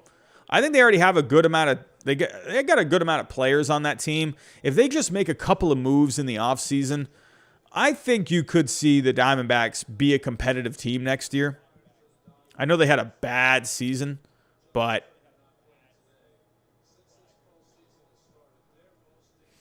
52 people in the chat. This is by far the worst turnout that we've had this postseason so far.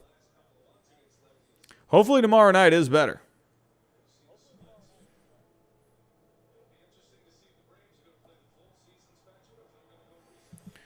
I mean, talking baseball, they're doing pretty good over there. They got 1.2K. But I don't know if just the notification didn't go out tonight or what. But, yeah, this is definitely one of the worst turnouts we've had.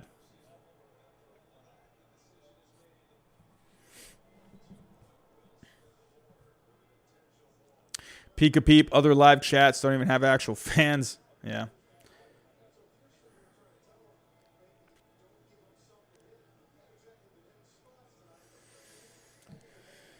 But tough spot here for AJ Minter. Top of the fifth. Couple on.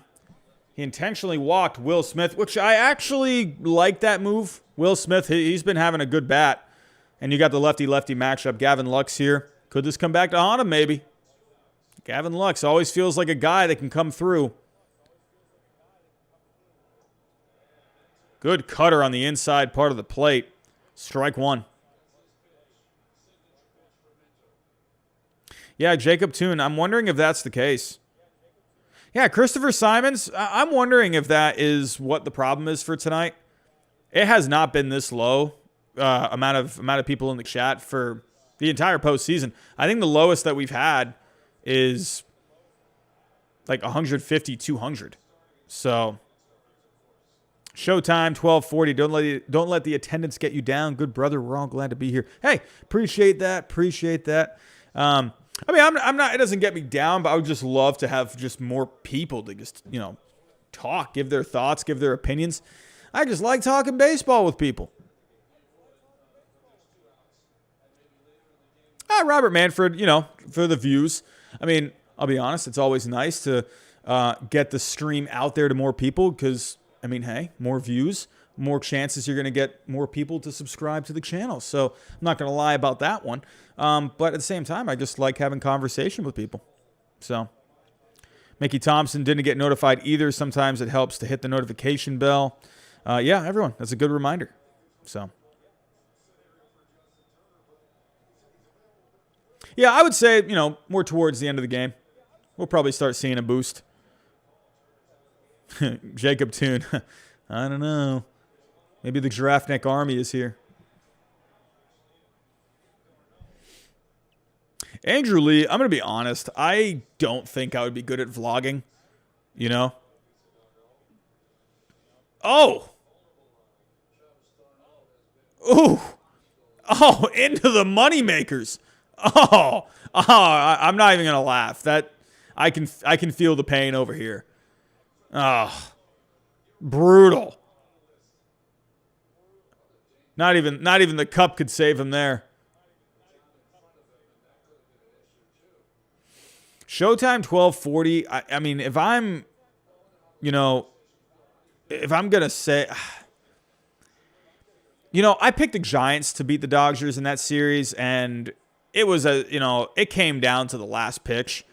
I don't know. I just wonder if I love this Braves team, but this Dodgers team is just so good. They're so good. They're just so good. And it's like, it was nothing against like the Giants. And it was, I did pick the Giants. I thought the Giants would find a way to come through. But I always knew in the back of my head that Dodgers team, they're just so good. And the same thing with this Braves team. It's a good team. But I just wonder if the Dodgers are just going to be too much. They're so deep.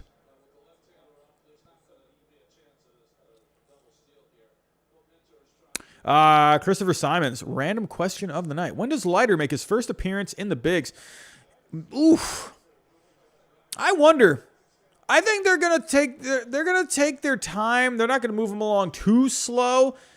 I would imagine. Oh, Gavin Lux, fly ball to left. Rosario's there, and there is the third out. The Dodgers once again not able to come up with anything with guys on. So, but for the Jack Leiter question, I'll be honest, I wouldn't be surprised to see him in like August. Maybe get a few starts. It really just depends. They're gonna start him off, I would imagine, probably single A, even rookie ball. Honestly, I could imagine them starting off in single A. Maybe like a start in rookie ball, see how see how he does there, get his feet wet, and then I could see him moving really quick. So. Orioles is here. Man, another one that said didn't get the notification tonight. I'm wondering why the notification didn't go out. I don't know. Hopefully tomorrow that's not the case.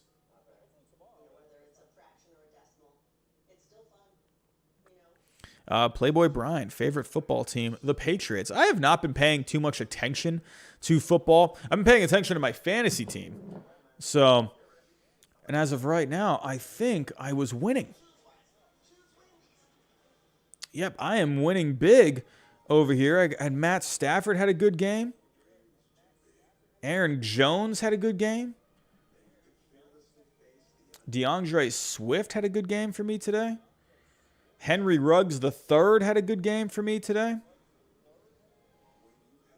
Once again, Justin Tucker, a good game. Good game for my team today. 104.5 points on ESPN. I'm tied for first. I tied last week. Isn't that the worst? That's the worst. I wish they would just do, I don't know if you can put it in the settings for fantasy football, but I hate ties. Just like, just seeing that tie like in your record, it's the worst. But I guess I'd rather have a tie than a loss. So, it's just so ugly to look at. But we're on track to win tonight. That'll push my record to 4-1-1, and I would be leading my division. I'm usually very bad at fantasy football. I'm not very good, but I'm having a good year so far. Knock on wood. Also, I don't know if I ever mentioned this. I won my fantasy baseball league this year for the second straight year. I'm pretty pumped. Orioles, do you think Cade Cavalli will make his debut? I think you'll see him at some point. Storm Chaser, do I play Tap Sports Baseball? What is that? Tap Sports Baseball. I haven't heard of that one. Mets talk with Hayden. What's going on? What's going on? What do you do fantasy on? Mostly ESPN. I like their interface. I'm not a big fan of ESPN, but I like their fantasy setup. So, Playboy Brian, Ravens fan in the chat. Mickey Thomas, I agree. I was talking about that earlier. I think they're, I'm not going to, get too into it because I was talking about it earlier, but I think they're wasting an opportunity to just connect with fans. Not saying I have thousands of fans over here, but every time you guys are here, I try to connect. But if I'm doing a watch along, I'm not just going to sit here and be quiet. You know what I mean? I'm going to talk. I'm not just going to sit there and just on a leather couch and just sit there and not talk with anyone in the chat. It's I don't know. That's just my opinion. Sean Murphy. I don't know. That's a good question. Can you do that? Oh, we got Brady Johnson has become a member. Brady Johnson is member number 30 of the channel. What is going on? Dansby Swanson with a base hit. Max Scherzer is still in this game. I'm imagining they're wanting at least 5 out of Scherzer. That's what I thought coming into this game. They were looking for 5 innings. That Dodgers bullpen got used a lot last night. So Brady Johnson is the 30th member of the channel. Bashan, that is a good question. I don't think you can. As much as that would be a good idea, I don't, but I don't think you can. I think it's just the monthly membership. But on the bright side, it's 99 cents a month. So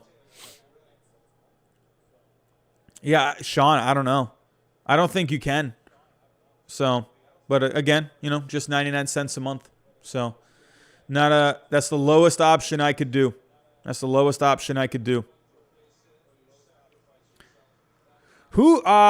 a good one, Orioles. Who has less trade value right now? Victor Robles or Carter Kieboom?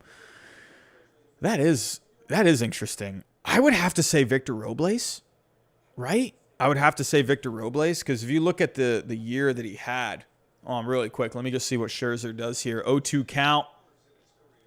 Rosario is up. No, that's not Rosario. That's Arcia. Sorry about that. Arcia strikes out. Big strikeout for Scherzer there. But Victor Robles.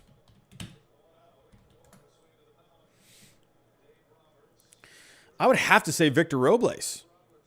Yeah, by far. He had a bad season last year. He's still young.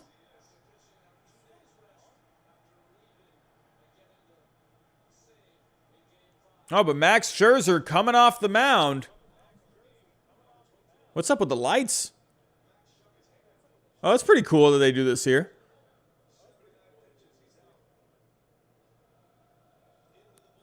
It is dark. Wow. Do they do this all the time here? I didn't know they did that during pitching changes.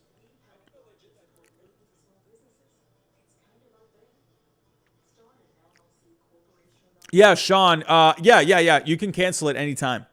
Yeah, you're not locked in. It cancels anytime.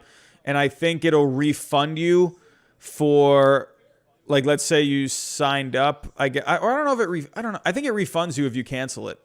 So, like, for that month. So, like, if you did, like, 3 months and you're in your 4th month, I think if you cancel it, I think you get refunded for that 4th month. So.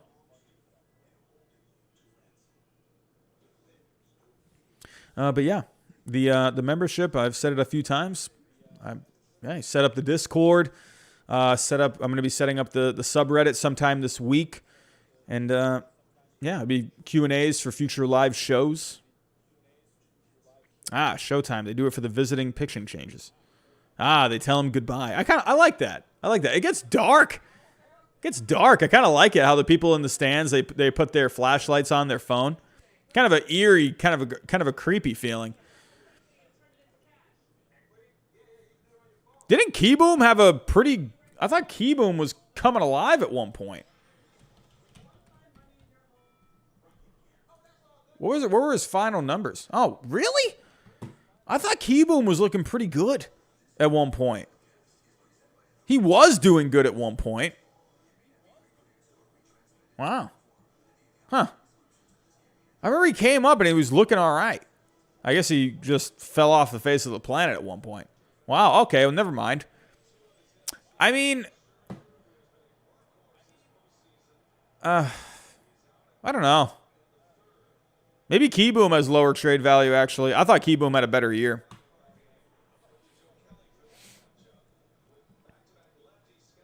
Rodney Hale just heard the St. Louis Cardinals' #1 target this offseason is Trevor Story. Not a bad target. I could see Trevor Story as a Cardinal. Makes a lot of sense. He fits into their mold of fielding. You know, they go heavy on defense.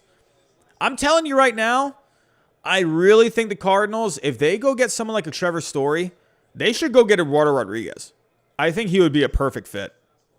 Eduardo Rodriguez on a defensive team in the National League, Eduardo Rodriguez would be really good for the St. Louis Cardinals.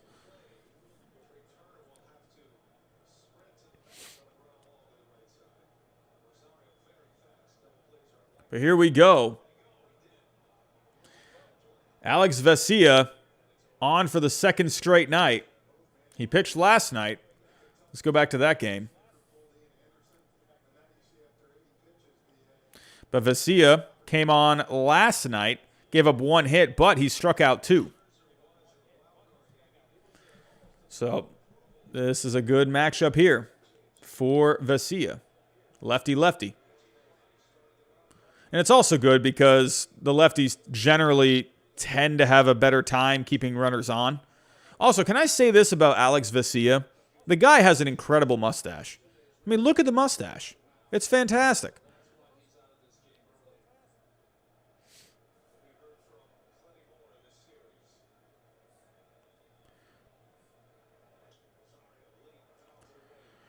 Good swing from Rosario there.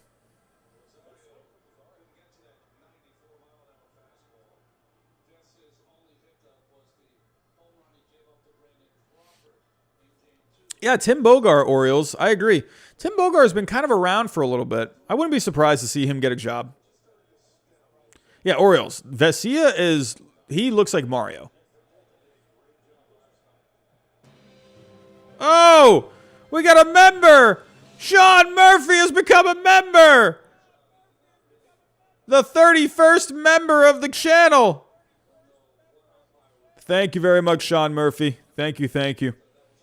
Sean, if you go to the community tab on my channel, you'll see if you scroll down, I put a link for the Discord So just go there and you'll see that link, and that will get you into the Discord, so you can talk baseball throughout the day.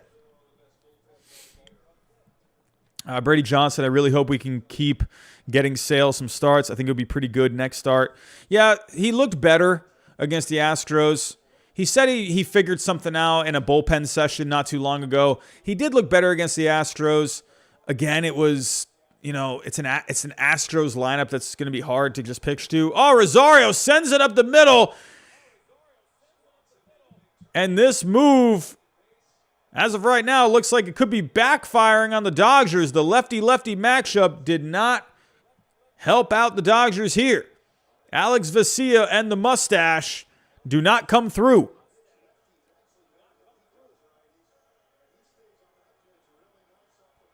Why is John Boy currently sniffing dugout mugs? I don't know.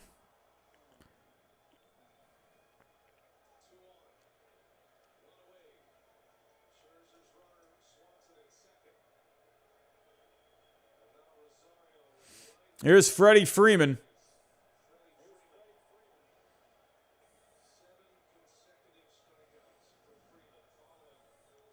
Big time spot for Freddie Freeman. Didn't do anything last night, but this could be a big spot for him. Fastball up and in, 94 for a ball. This could be a big spot in this series. This could change the course of the whole series. Storm Chaser, man, thank you for coming out tonight. Really appreciate it. Sean, no, if you do cancel, then I'd have to take you out of it. But if you come back, then I'll put you back in. Freeman lifts it to left, but Pollock gave it a chase, ran out of room.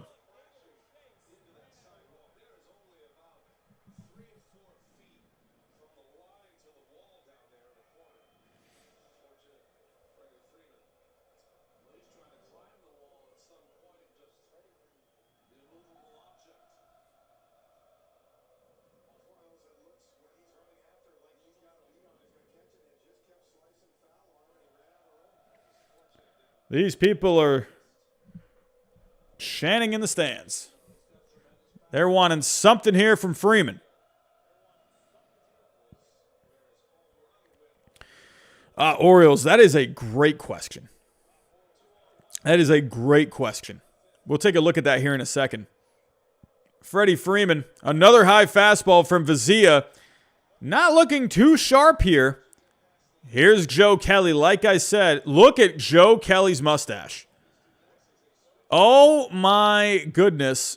Joe Kelly, another strong mustache for the Dodgers.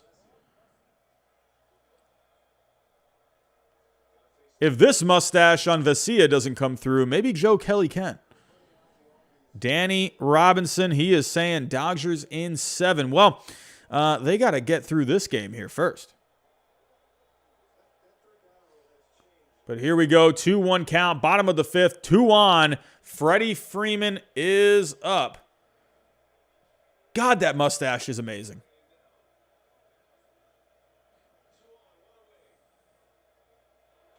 Big fastball right down the plate. Swing and a miss. Jacob Toon, I love Joe Kelly.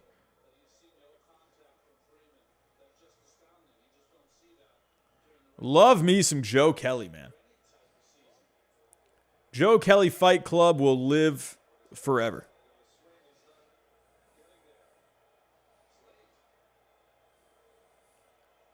Bottom of the 5th. 2 on. Runners on first and second. Vesia, Will Smith not matching up. All right, they got one here. Vesia comes set. Freeman looking to do some damage. 2-2 count. Another fastball, lifts it to left, and that's going to go foul.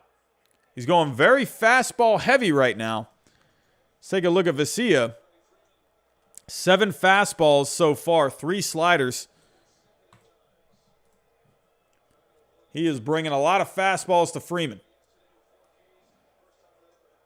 Yeah, Freeman is not looking too good so far in this series. Good amount of strikeouts so far. But could he change his fortunes here? God, look at that mustache. It is the best mustache of all time. It is so good. Here we go. Vesia, Freeman, 2-2 count.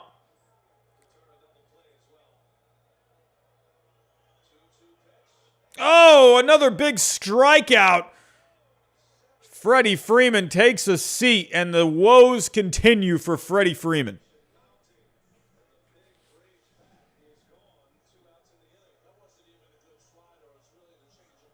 Yeah, Sean Murphy, man. Man, crazy how going back to a year, we would have those, watch-alongs like during the week, We'd have like 30 people in here at max.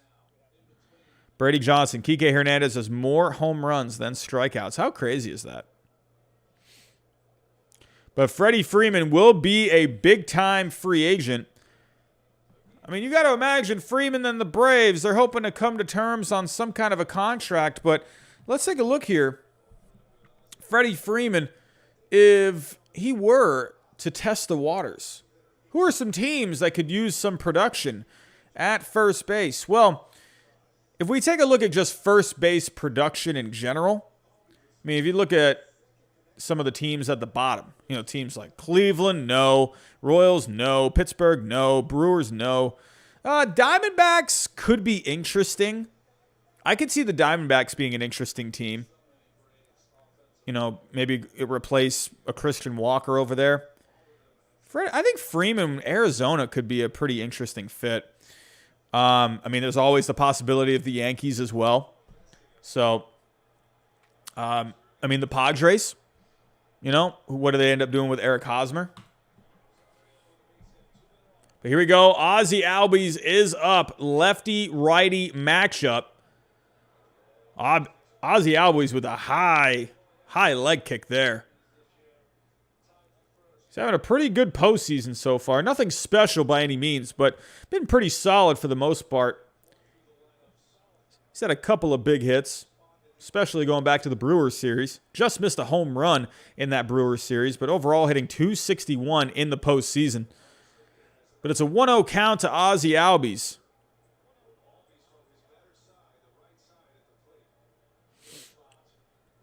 But yeah, I'm seeing Pika Peep, William Fulgham. In the end, I think the best place for a Freddie Freeman is right there with Atlanta.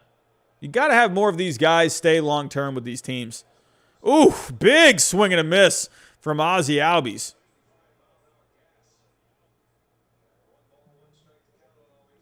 SportsFan12 just joined the Discord. I'm not sure. I'm guessing that might be Sean Murphy, maybe. But again, Sean Murphy, thank you for joining or signing up for a membership. Appreciate that. Here's Ozzie Albies. Big spot here. Runner in scoring position. Oof. Fouls it back. That guy, do you see that guy in the stands? That ball hit right below where he was sitting, hit the wall. You can see the guy sort of flinched a little at it. I love when a foul ball goes back. I love when people they get scared from it. It always makes me laugh. Man, we're up to 4 dislikes on the stream. Man, oh man. Either 4 people don't like my face, or it's the giraffe neck army. Or the calf neck army, sorry.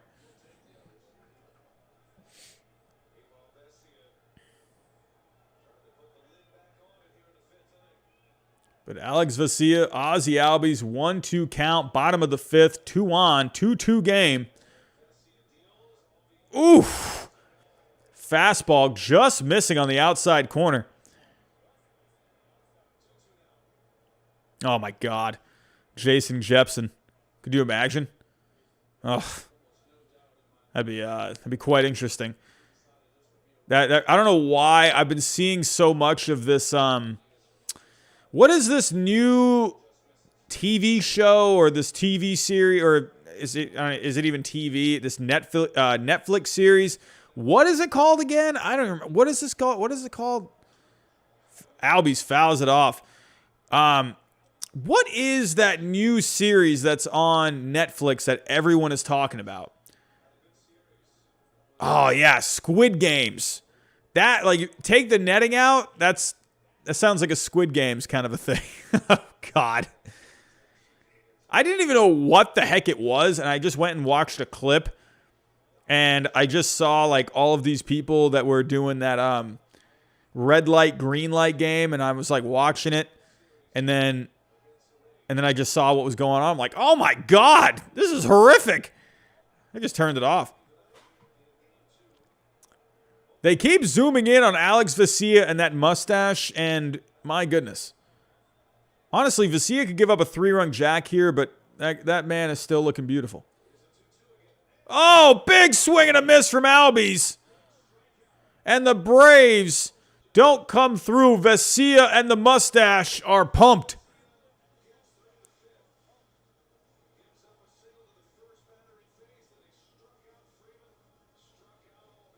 Jason Jepson. What's horrific is the Dodgers taking out Scherzer early.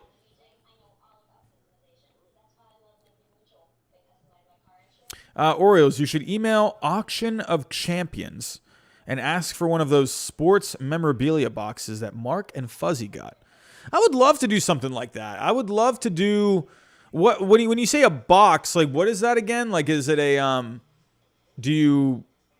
is it like a box of stuff that it comes with stuff or whatever? I would love to do stuff like that. I would love to start doing more things with, I would love to do something like with a dugout mugs. I tried emailing them. They never got back to me. So, yeah, Orioles, I'll have to reach out to them. Jacob Toon, you got it. You know it, my friend. You know it. Andrew Lee, I'm usually up at like 6 or 7 every single morning. Brady Johnson, I mean, that mustache is amazing. I'm sorry, but when a dude can pull off a mustache, you got to have respect for it because it's very hard to pull off a mustache. It's very, very difficult. Trust me, I've had a beard for so long, I could not pull off a mustache. There's no way. With my ginger beard, there's no way. But a dude that can pull it off, it's mad respect. Yeah, I'll have to reach out to Auction of Champions. That'd be really cool. Jason Jepson. No, I used to live in Worcester, Mass.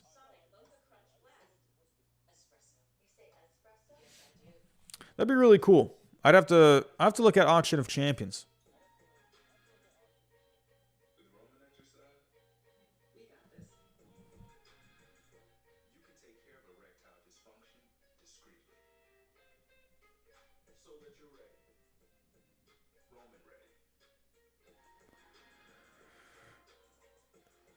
What is this? Oh, I was wondering what the heck this commercial was.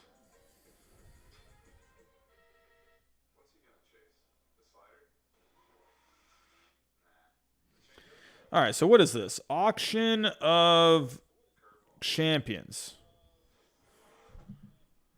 Sports Memorabilia Auction House. Auctionofchampions.com. All-Star auctions end on Wednesdays. MVP auctions end on Mondays. What is this? Dave Winfield signed Twins ticket. Well, that's pretty cool. Andre Reed. These aren't really expensive. Are these like, oh, they're bids, right? So you can get a Dave Winfield signed ticket when he got his 3,000th hit. The bid is up to $13 right now. That's pretty cool. A Whitey Ford baseball card. Wow, $57. There's an hour left. I mean, that's pretty good. A Mike Trout 2011 rookie card. Bid now. What is this? Has to be a high bid. Oh my God, there's a Mike Trout on Auction of Champions. There's a Mike Trout rookie card right now. Tops for $1,052. There's only one bid. Wow. They got all this stuff. They got Luka Doncic, Michael Jordan stuff. This is pretty cool. Oh, they have a YouTube channel. Yeah, I'll have to reach out. They have only 762 subscribers. I'm sure they have a pretty fun channel. Huh, yeah, I'll have to reach out. Brady Johnson, you're saying I miss Andrew Benintendi. He was my favorite Red Sox player back in 2018. Sad we traded him. Yeah, I miss Benintendi. But Verdugo's he's filled in really nicely. But here we go, Chris Taylor. So into the game, we got Jacob Webb. I believe this is his postseason debut. No, I take that back. Or at least his 2021 postseason debut. First time pitching in this series, in this postseason.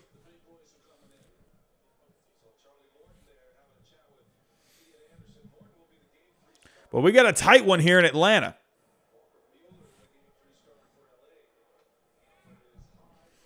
Jason Jepson, do you like Alex Cora? Personally, he's my favorite manager. Alex Cora has been really impressive. You can just...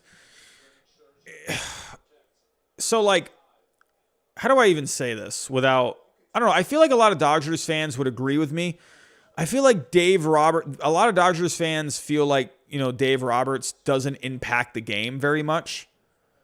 Same thing with like Aaron Boone and the Yankees. So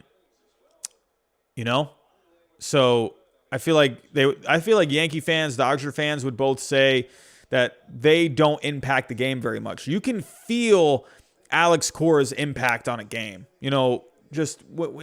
Taking out a certain guy, having a guy pinch hit, bunting in a certain situation. You know when Alex Cora did something good,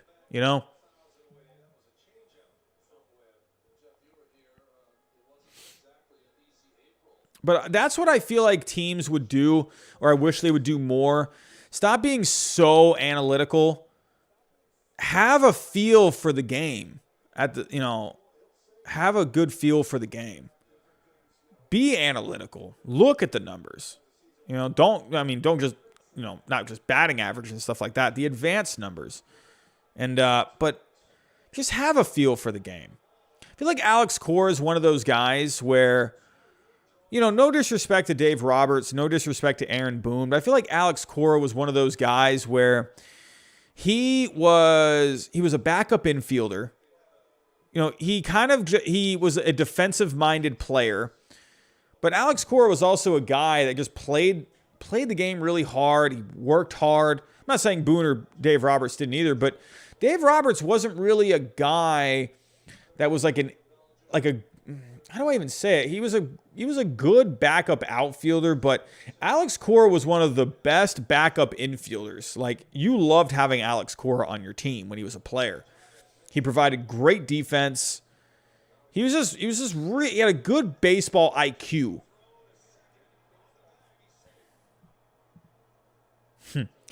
Kara Hightower. Alex Cora did very good for his team in 2017. We gotta move on from 2017. But some of the jokes are still pretty funny. If the Giants beat the Dodgers, they would have found a way to get rid of Roberts. I think so. But then again, I don't know. I wonder.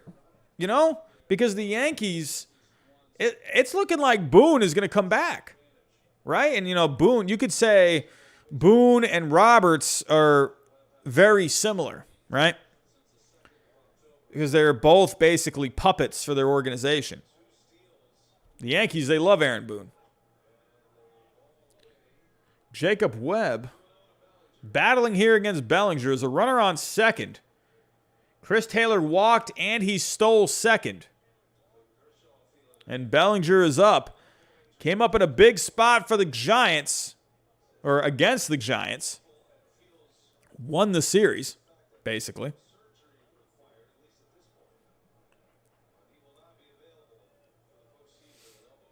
Jacob Webb trying to find a way to get Bellinger out. 3-0 count to Bellinger. Yogi Dude, who's your candidate for AL Manager of the Year? I would say Alex Cora. You know, call me biased if you want, but I think Alex Cora, I think he's the best manager in the game. And I don't think he's going to win it just because of the whole Astros thing. I would say, let me pull up some guys here.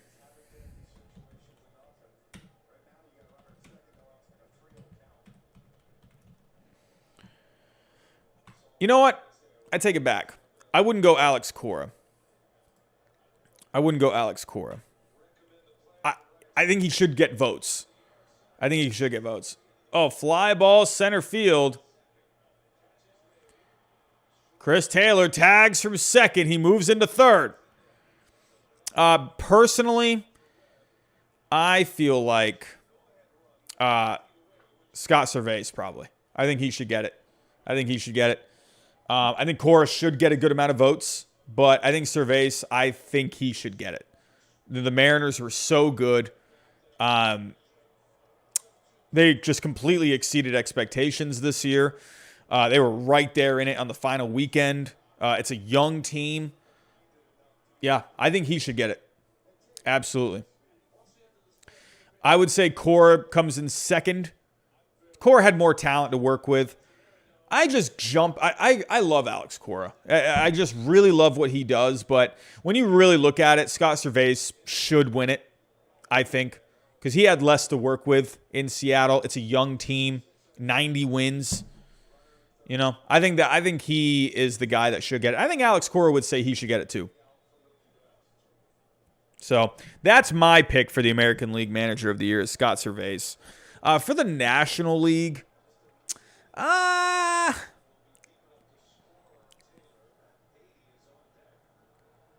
be honest as well. Real quick before I move to the National League. Here's the pitch here. Big swing and a miss there. Pollock swinging right through it. We got a 1-1 count. I think Dusty Baker should get some votes as well. You know, the Astros, they have had, adversity, which rightfully so. Dusty Baker was a really good calming presence in that Astros, in their clubhouse, in their dugout. I think Dusty Baker should get some votes as well. And Kevin Cash, too. There's a lot of good managers that should get votes in the American League. I think you could give votes to Cervais. I think you should give votes to Cash, Baker, Cora. I think all four of those guys. 1-2 count. Another swing and a miss here.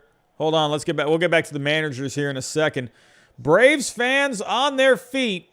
1-2 count. Runner on third. Dodgers threatening. A.J. Pollock here is up. Oh, service. Sorry. I look at AI because I'm a second grade teacher that teaches phonics. So when I see AI, I go A, like Maine. So if I see Cervais or service, and if I see AI, that looks like Cervais to me. It should be Cervais. There's so many names where it's like, why, just Brandon Lau and Lowe is the most annoying one to me.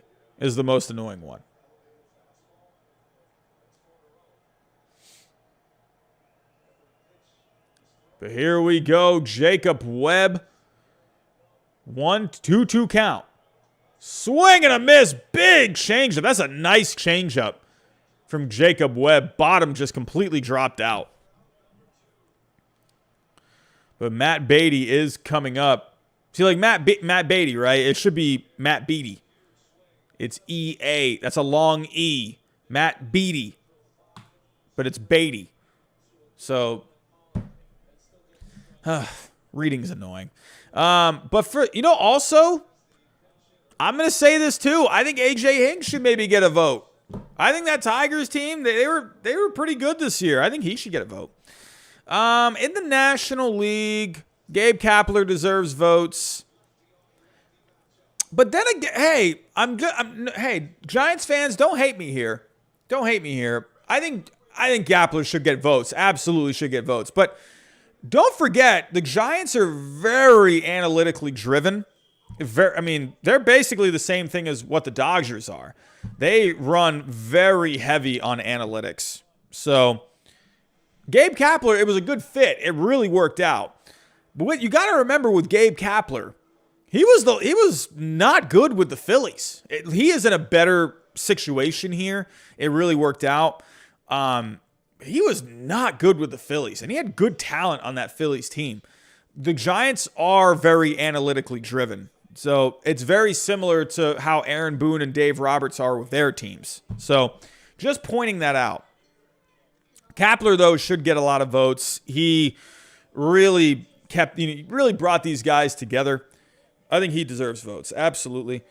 Who else in the National League? There's not a lot of great candidates in the National League. Yeah, definitely Kapler. I mean, Craig Counsell. I think Craig Counsell too. That's a good one.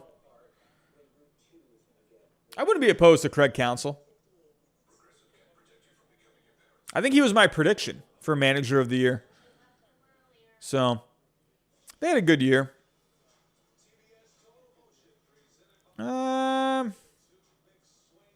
Yeah, I mean, really, when you look at the National League, I think it comes down to those two.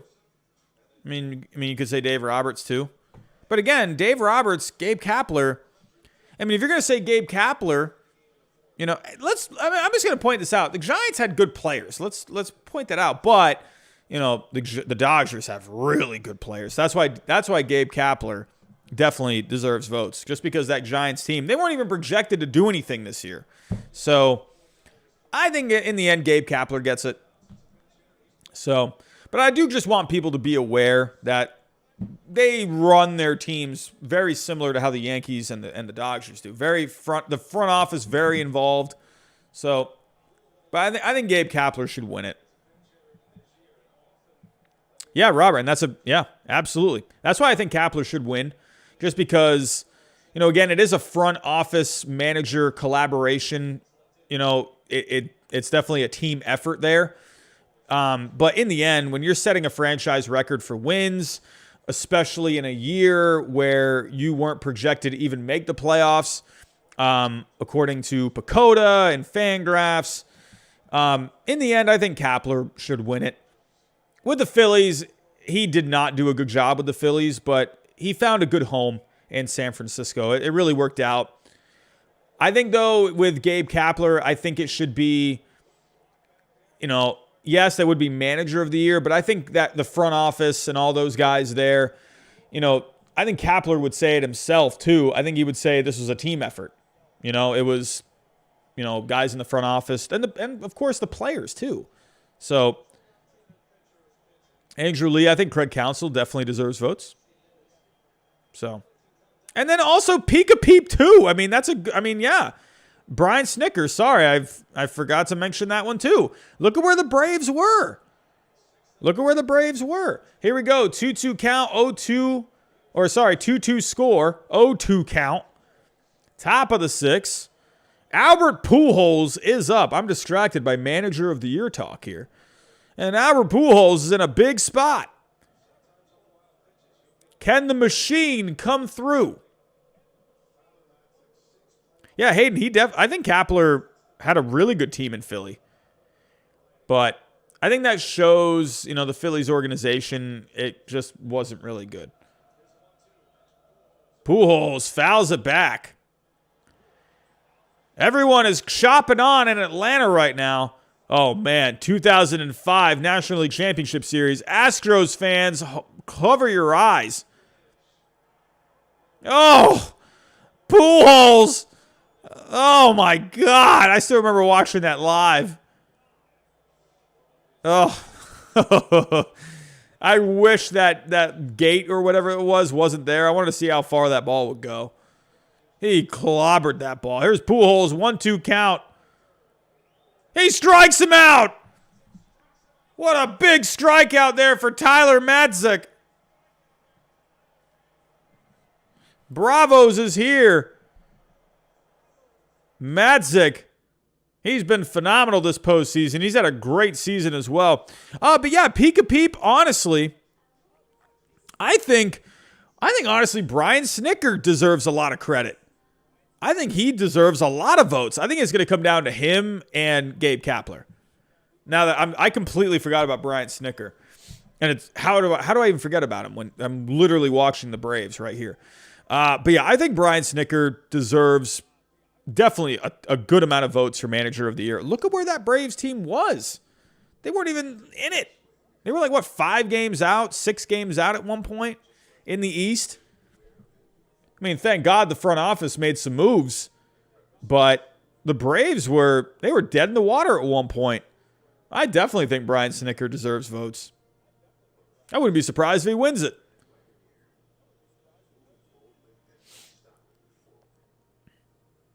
Yeah, there were 8 games back. Even worse. Even worse. Man, we got to 70 people there, everyone, and now we're back down to 63. Let's see. Can we get to 100 tonight? That's the goal.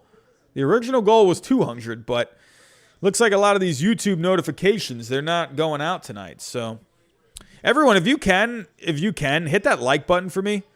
Let's see if that helps. If anyone has not hit that like button for me, definitely hit that. That could help this stream get out there a little bit more. So, the YouTube algorithm does like the like button. So let's see if that can help. But we're right on pace with how many people we have. 64 likes. We got 63 people in the chat. There we go. 71 likes now. So yeah, let's see if that helps. Maybe it gives it a little boost in the algorithm. Hey, AJ, I appreciate that. If anyone can share the stream, that would be great. We're struggling for viewers tonight. I do think a big part of that was the notification not being sent out. I think just a lot of the subscribers, they're not seeing it. So I'll have to check out the stats after everything processes and see, how many of the people watching were subscribers or not.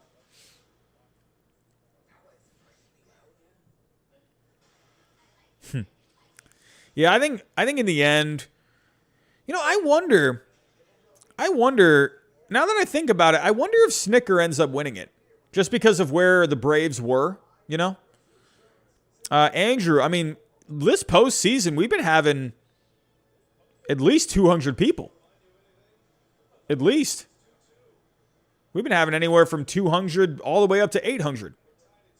So the fact that we only have 60 people in here tonight, it's a little weird.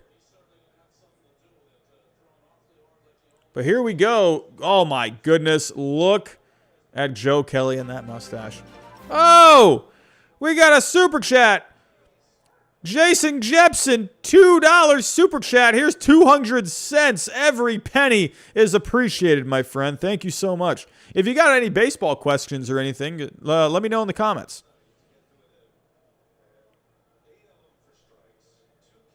But here we go. Austin Riley.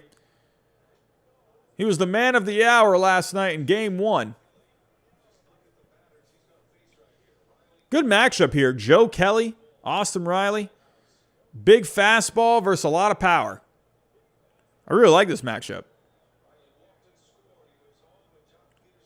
Joe Kelly had a good season. 2.86 ERA. FIP wasn't... I actually think... Where was the FIP at for Joe Kelly? Joe Kelly. Yeah, good FIP, 3.08. He had 10 strikeouts per 9. He had a really good season this year. Joe Kelly, one of my favorite pitchers in the game. But 1-2 count here. Umpire calls time. Andrew Lee, no problem, my friend, no problem. Sam Storm, who do you think Bloom is going to do, or what do you think Bloom is going to do with the Sox budget? I feel like Bloom, I think he's just going to keep doing Heim Bloom kind of things. I think you'll see him go after some guys to the bullpen. I think that's probably an area he should address. Joe Kelly tries to get the knuckle curve to get Riley swinging, but he's not biting. But yeah, Chaim Bloom, I definitely think a bullpen arm is something he'll look at. Eduardo Rodriguez, I wonder if they're going to bring him back. There hasn't been any talk of like any kind of an extension, so I wonder if he ends up going somewhere.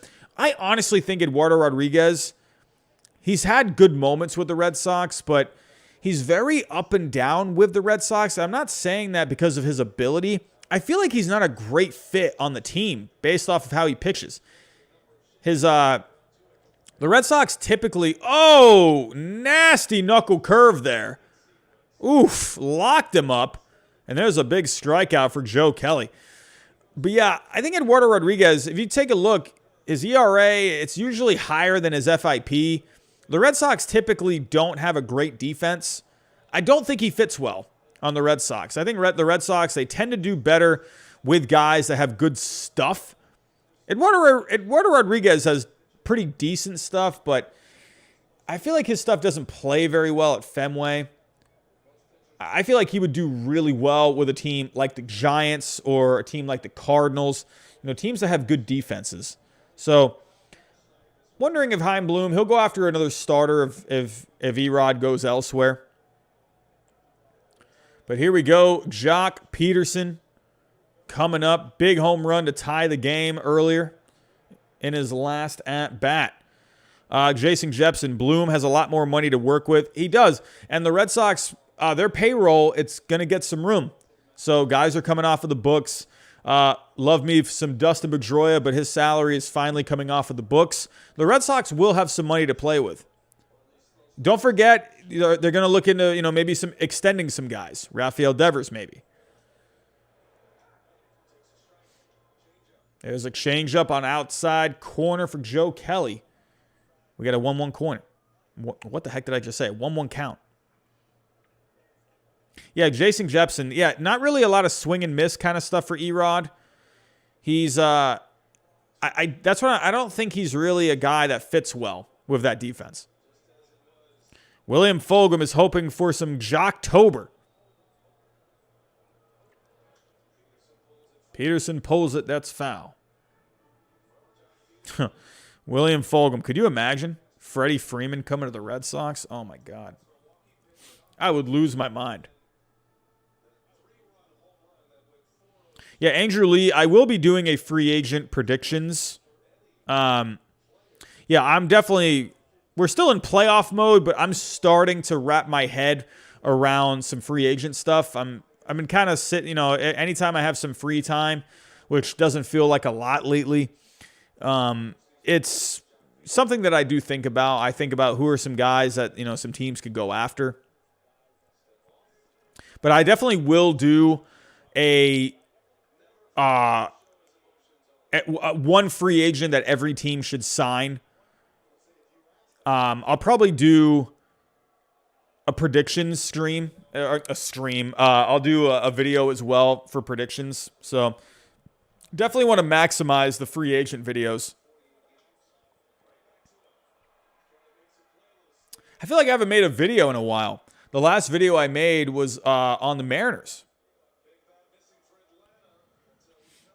Yeah, Rothberg. Freeman is definitely struggling.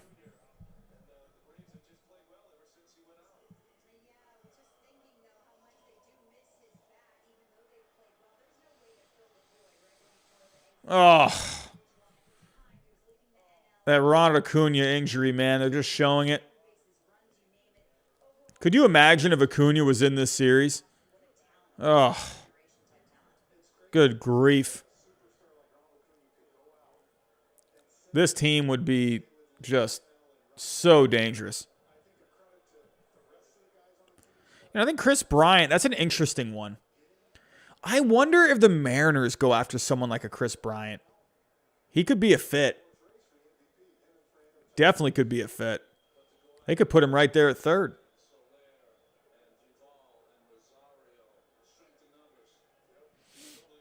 Yeah, Yogi dude, I'm very excited for this offseason. Yeah, I think Chris Bryant, I think he could be a really good player for the Mariners to go after. A good, solid, just a solid guy that you can just have on your team. I feel like the Giants aren't going to keep Bryant. I could see them definitely going after someone else. Could be, I think a lot of players could go to San Diego. Here's what I think with San Diego. I think they need to stop worrying about star players. They need to worry about good depth pieces. Their problem wasn't star power this year. That was not their problem. Their problem was staying healthy, having guys step in when someone went down. They lacked pitching in the end. They don't need star players. They need guys that are just solid role players. Solid guys that can just step in. Like those unsung hero kind of players. The Padres don't need any more stars. They don't need any big-time free agents. Like, a perfect example. The Red Sox getting someone like a Kike Hernandez. Like, when they signed him, it was a good signing. Like, it wasn't like a blockbuster signing. It was just a good signing, and you liked it. You knew it wasn't going to be a bad signing. It was going to be a solid one. And look how it's turned out. So I don't think they need stars. I think they just need to get just solid, valuable role players. That's what I think. And pitching. They lacked starting pitching. They got the stars for the starting pitching already. Go get some guys that can just give you valuable innings. Look at, the Red Sox. Bringing in a Nick Pivetta through a trade last year. He provided really solid, valuable innings. The Padres didn't have that. Look at the Red Sox starting rotation here. Sorry to be Giraffe Neck Robbie right now, but the Red Sox, they had no pitching in 2020. But look at the starting pitching. I mean, of course, you're getting some good innings from Evaldi.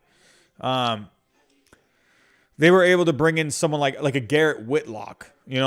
Like that was really valuable for them this year. He provided so many good innings. The Padres didn't have a guy it didn't seem like they had a guy like that. Nick Pivetta, even someone like a Martin Perez.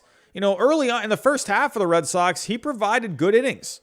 The Padres didn't have that. So, I mean, you could even say Garrett Richards. I mean, sure, he wasn't great, but he provided innings. So, he was able to give you 5 innings, at least in the first half. He make all of his starts. The Padres need guys that can, in the rotation, that will make their starts. They didn't have that.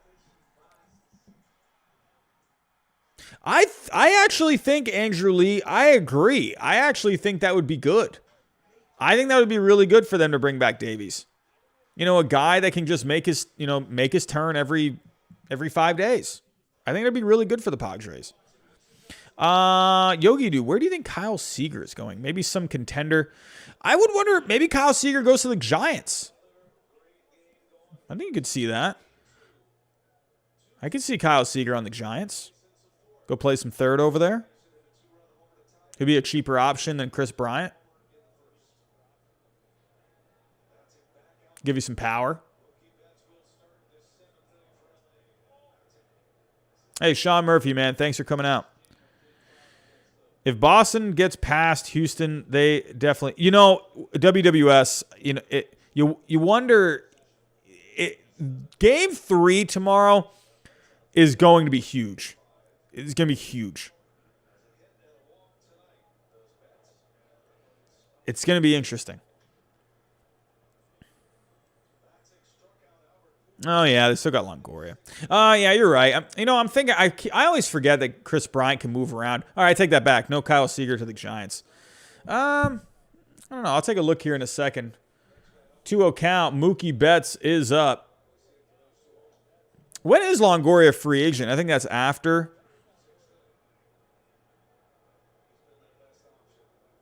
next season.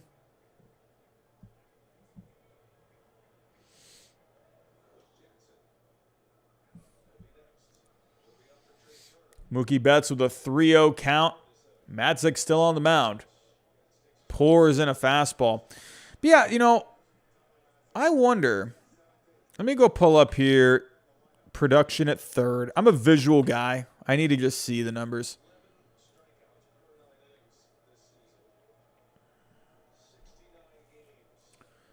Huh. I'll look at this in a second. I don't want to get too far away from the game. Full count now. Madzik battles back. Mookie Betts having himself a good postseason. It's going to be a tough out for Madzik here. We're in the top of the 7th here. We got another close game here in Atlanta.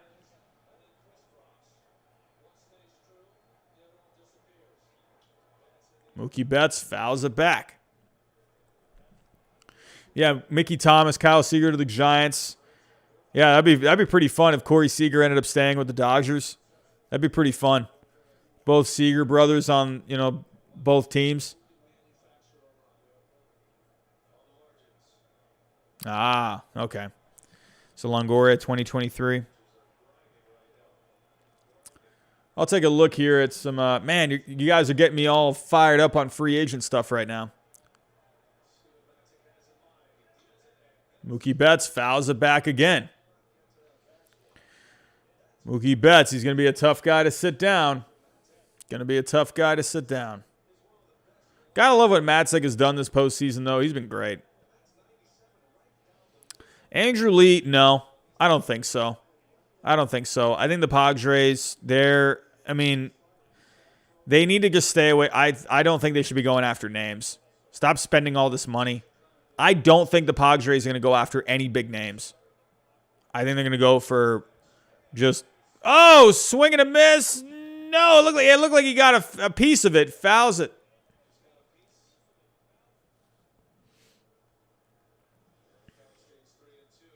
Yeah, Yogi, dude, that's an option as well. Especially if Semien ends up leaving. That could be a power bat to replace him. Is Kyle Seaver retiring? I think that was his last Mariners game. I think that's why he was giving a standing ovation. Or he was getting a standing ovation.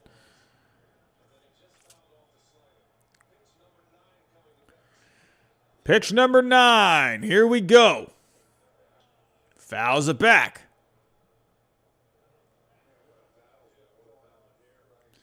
I've seen many of these at-bats with the Red Sox when Mookie was a fan favorite in Boston. Who remembers that long at-bat that led to a grand slam? The Braves fans are chopping right now.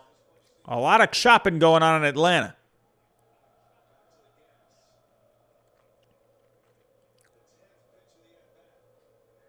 Oh, Madzik lets him get away. And Mookie Betts is on. But let's see. Who are some third base options? Well, the Yankees are an interesting one. That kind of jumped right out to me. What are they going to do?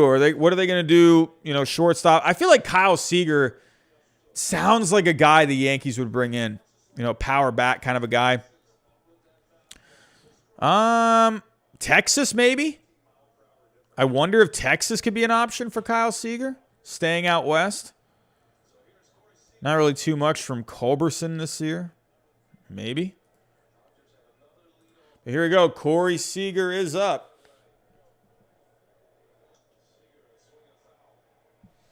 Yeah, I think you could see the Yankees for Kyle Seager, Texas.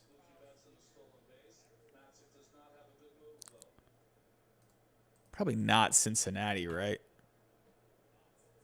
Well, I mean, they don't need him. Here you got Suarez there.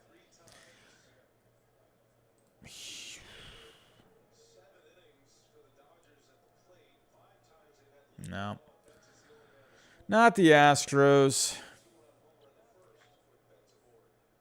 I'm wondering if you could maybe move Bregman back to short. You know, if Correa, if he's going to end up leaving. You could move Bregman back to short. Maybe put Seager at third. Could you imagine if both of the Seagers go to the Yankees?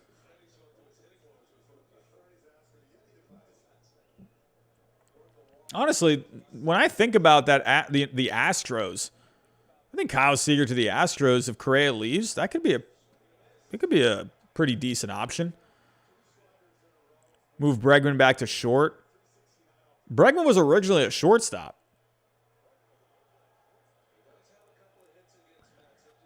Oof. Good slider there. Good slider. Matzik has a nice slider. I'm going to pull up Tyler Matzik real quick.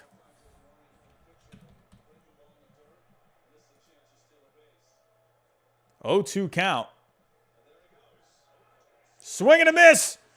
And there's Mookie. I think Mookie was listening to the stream. You got to have Mookie steal. I'm just saying. But Matzik got great movement on his pitches. Let's actually go look at his slider. Look at his slider.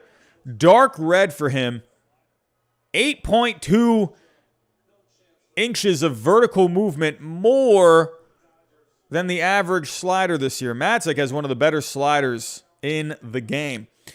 But yeah, I definitely think Seager would be a pretty good fit for the Astros if it ends up working out that way logistically. I don't know how I don't know, Astros fans, let me know. Could Bregman move back to short? I feel like he could. Why not? I don't see why not. The Yankees could be a good fit for Kyle Seager. Maybe Texas. I don't know. Probably not Texas. I don't know. It probably doesn't fit with what they're doing age-wise. But maybe. But here we go. Trey Turner. I feel like Trey Turner isn't really doing too much in this postseason. I think he got off to a hot start. Looked pretty good in that Cardinals game, but actually, how did he do in that Cardinals game? I have to go back. I feel like he had a good game against the Cardinals, right? I can't remember. My potato brain can't think back that far. Fouls it off. How did Turner do in that wild card game?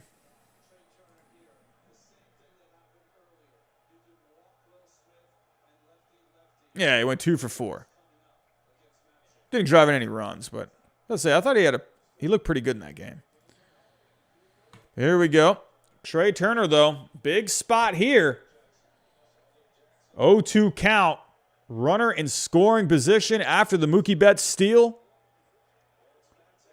Top of the 7th, Matzik. He's got some pretty nasty stuff here tonight. Oh! Oh, he gets him swinging. He checks Mookie at second, throws to first, and Turner is out.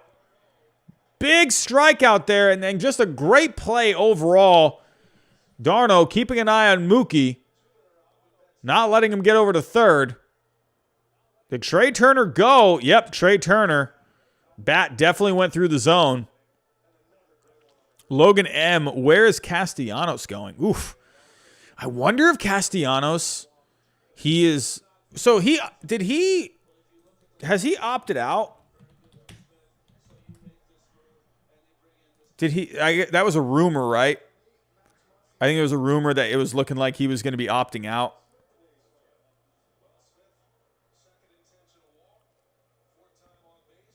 So as of 2 weeks ago, he was undecided. Says 2021, he was most consistent and happiest. I feel like I saw somewhere that it was looking like he was going to opt out. That was the rumor. I think Castellanos, man, I think an American League team would be good for him. I mean, obviously, he can go play some outfield somewhere.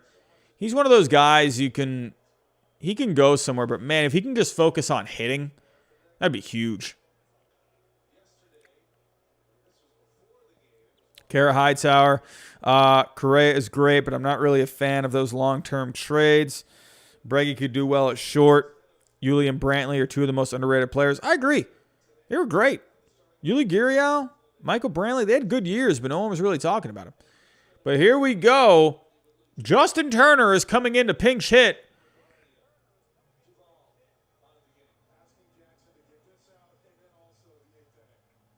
They're doing a double switch here.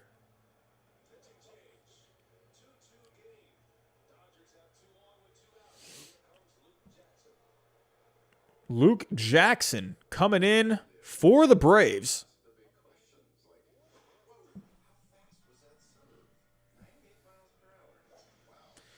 But yeah, Castellanos, man.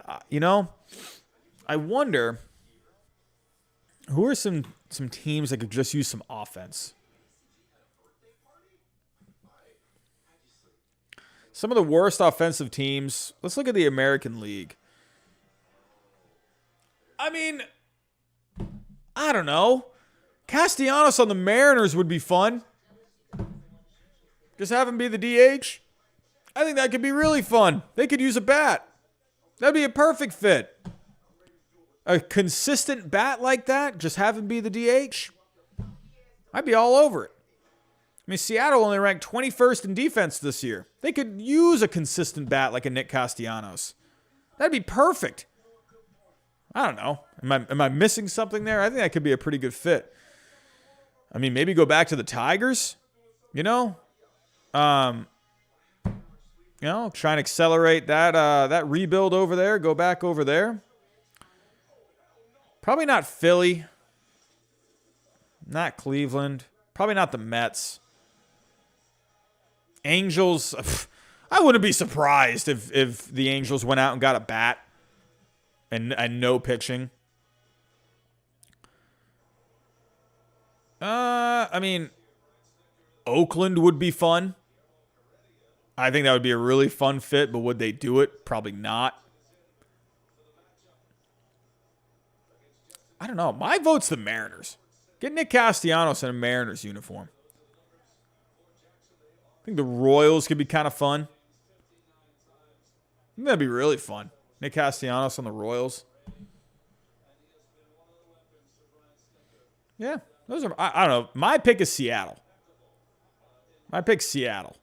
Just get a consistent bat in that lineup. Something they kind of they need more consistent bats. That would be huge. That would be huge. But here we go. Jin Ishimuro 3. Who you think is going to come back to the Red Sox? Come back to them, like re-sign with them, or just for the Red Sox to sign? I think for the Red Sox. Here's Justin Turner pinch hitting. The Red Sox, some free agents that they have. Up to 70 people in the chat. What's going on, everyone? So some free agents for the Red Sox. Jackson into the dirt. But free agents.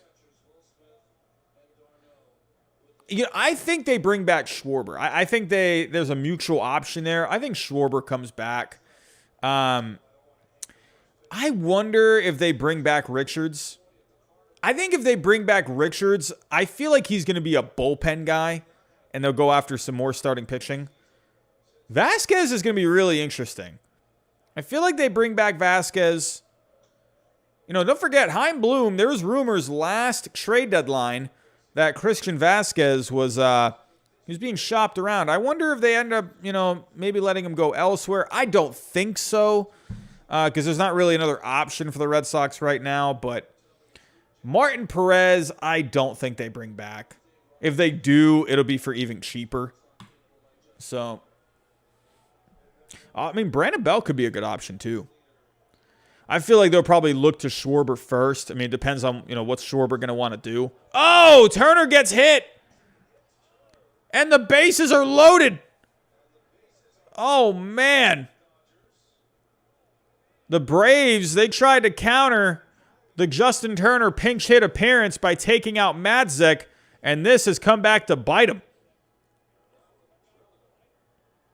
Where's Peterson going? Honestly, I wonder, you know, if Schwarber ends up going, I mean, I wonder if Peterson ends up coming to the Red Sox. That's the kind of guy where I could see Bloom bringing someone like that in. You know, kind of like how they did what they did with Renfroe. You know? I don't know. I'm just saying. I could really see Jock Peterson with the Red Sox. It's kind of like one of those platoon bats. But here we go. Dodgers got a huge opportunity. Chris Taylor hits .361 in his career with the bases loaded. Big fastball down the middle. But the Dodgers, they have a huge opportunity right now. Dodgers 2, Braves 2. 0-1 count. Jackson came in for Matzek because of the pink shade appearance for Turner. Ends up hitting him and loads the bases. Here we go. The pitch. Chris Taylor. That's out to center. Bloops. And that falls and that gets by him. Oh.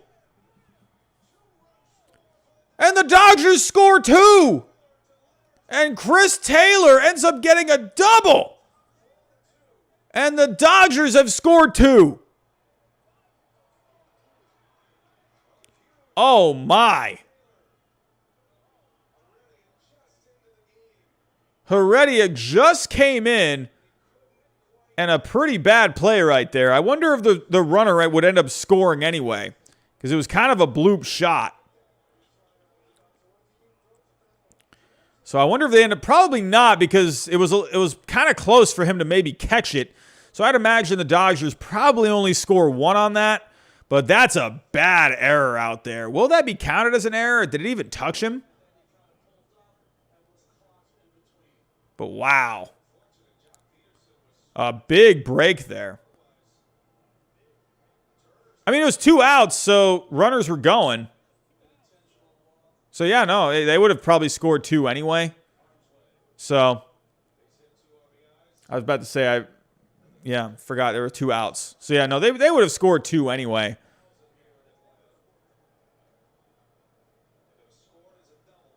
My potato brain kicking in, thinking there's only 1 out. But here we go.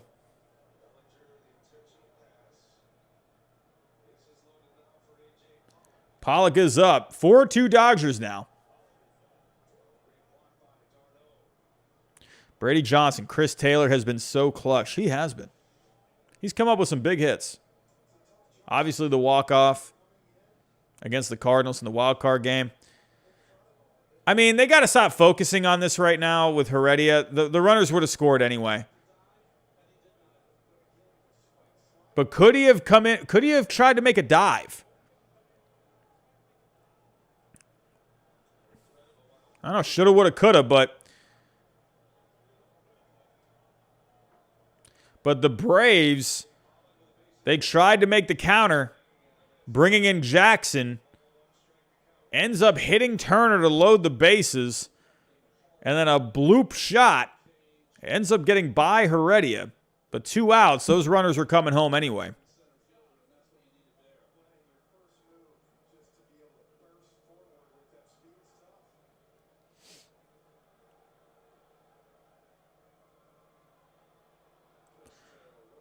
But the Dodgers are still threatening here.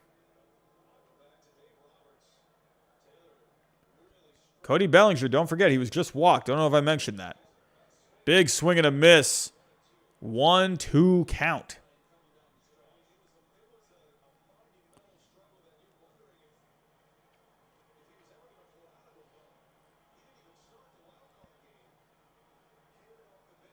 .10:37 here on the East Coast. 4-2 Dodgers lead. But Luke Jackson looking to just get something here. He's been great this postseason, but this has not worked out for the Braves here. You got to wonder, what would have happened if you just left Matzek in the game? And there's a swing and a miss. Big strikeout. And the Braves are out of it. But Chris Taylor coming up clutch. Coming up clutch. And the Dodgers have a 4-2 lead.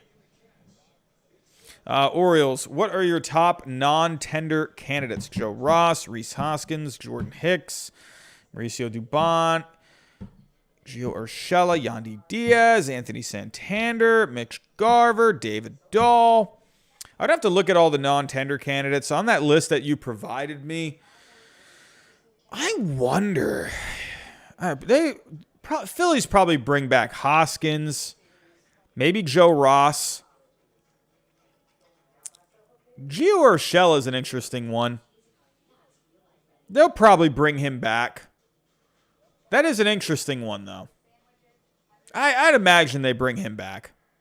But that could be maybe a surprise one, depending on what the Yankees are looking to do this offseason. It's kind of the Yankees offseason right now is kind of a question mark. So that'd be kind of a surprising one, not bringing Urshela back. I think he ends up getting tendered. Yandy Diaz could be one. I could see the Rays not tendering him. Mitch Garver's interesting. But I feel like he probably ends up going back. David Dahl, I think, is interesting.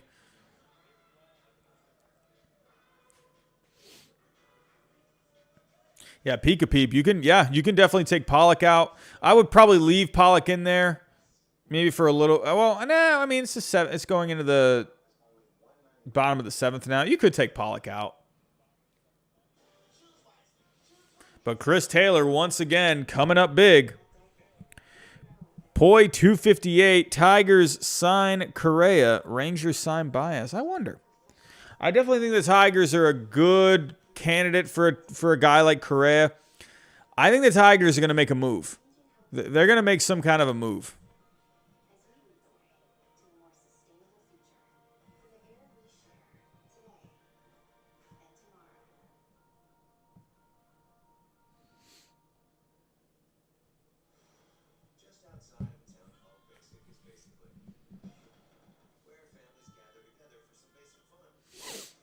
But man, yeah, we got some interesting free agents coming up.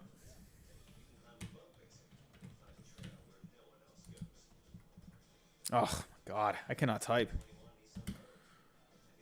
But let's go take a look. Ooh, Bleacher Report. Way too early predictions for the offseason. Ooh, juicy.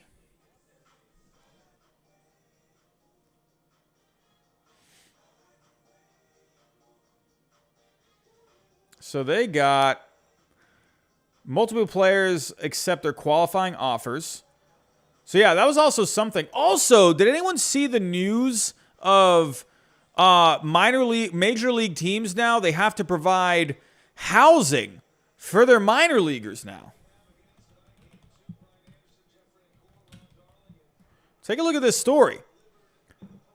So Major League Baseball, they're now going to require housing for some minor league players.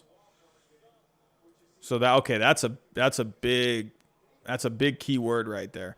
Minor leaguers are treated, I'm sorry, but like I understand there's a lot of minor leaguers, but like I mean, come on. You know, some of these guys are sleeping on couches. It's not right. You know, these are guys that are just trying to make it. At least provide them with some kind of like, I don't even know. Like, I don't know, something. Even if it's just like a room or something like a dorm room style kind of a thing. You know what I mean?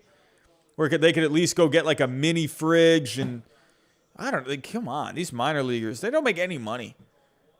It's their jobs. It's like, how do you even do that? And these guys are like working in the off season, like, you know, working part-time job or working full-time. You know, but that's a big story. I'm curious about for some minor league players. So Major League Baseball says its owners have agreed to begin providing housing to certain minor league players. What does that mean? Certain. Does it mean like for, certain level? In mid-September, the owners discussed the issue of player housing and unanimously agreed to begin providing housing. What does certain mean?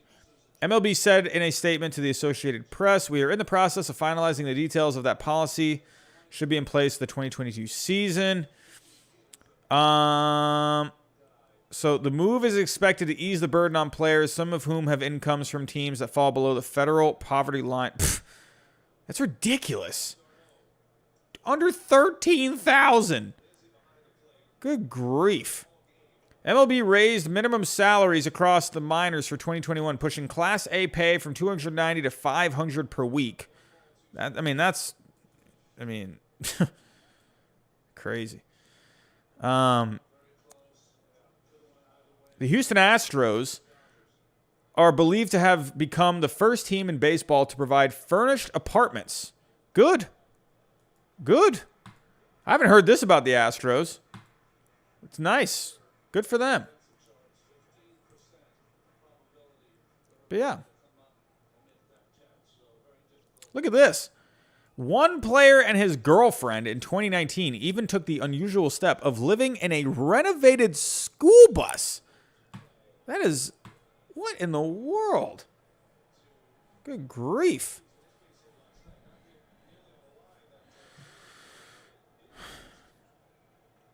But yeah, that's also a big thing for this offseason. I know we're talking free agents and whatnot, but you got the CBA talks. I wonder if that's going to do anything. Blake Schreinen coming in and walking Duval.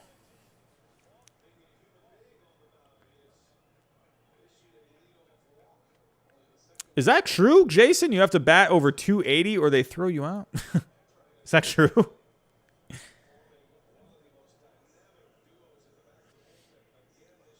Yeah. I mean, honestly, minor leaguers are treated, they're treated like crap.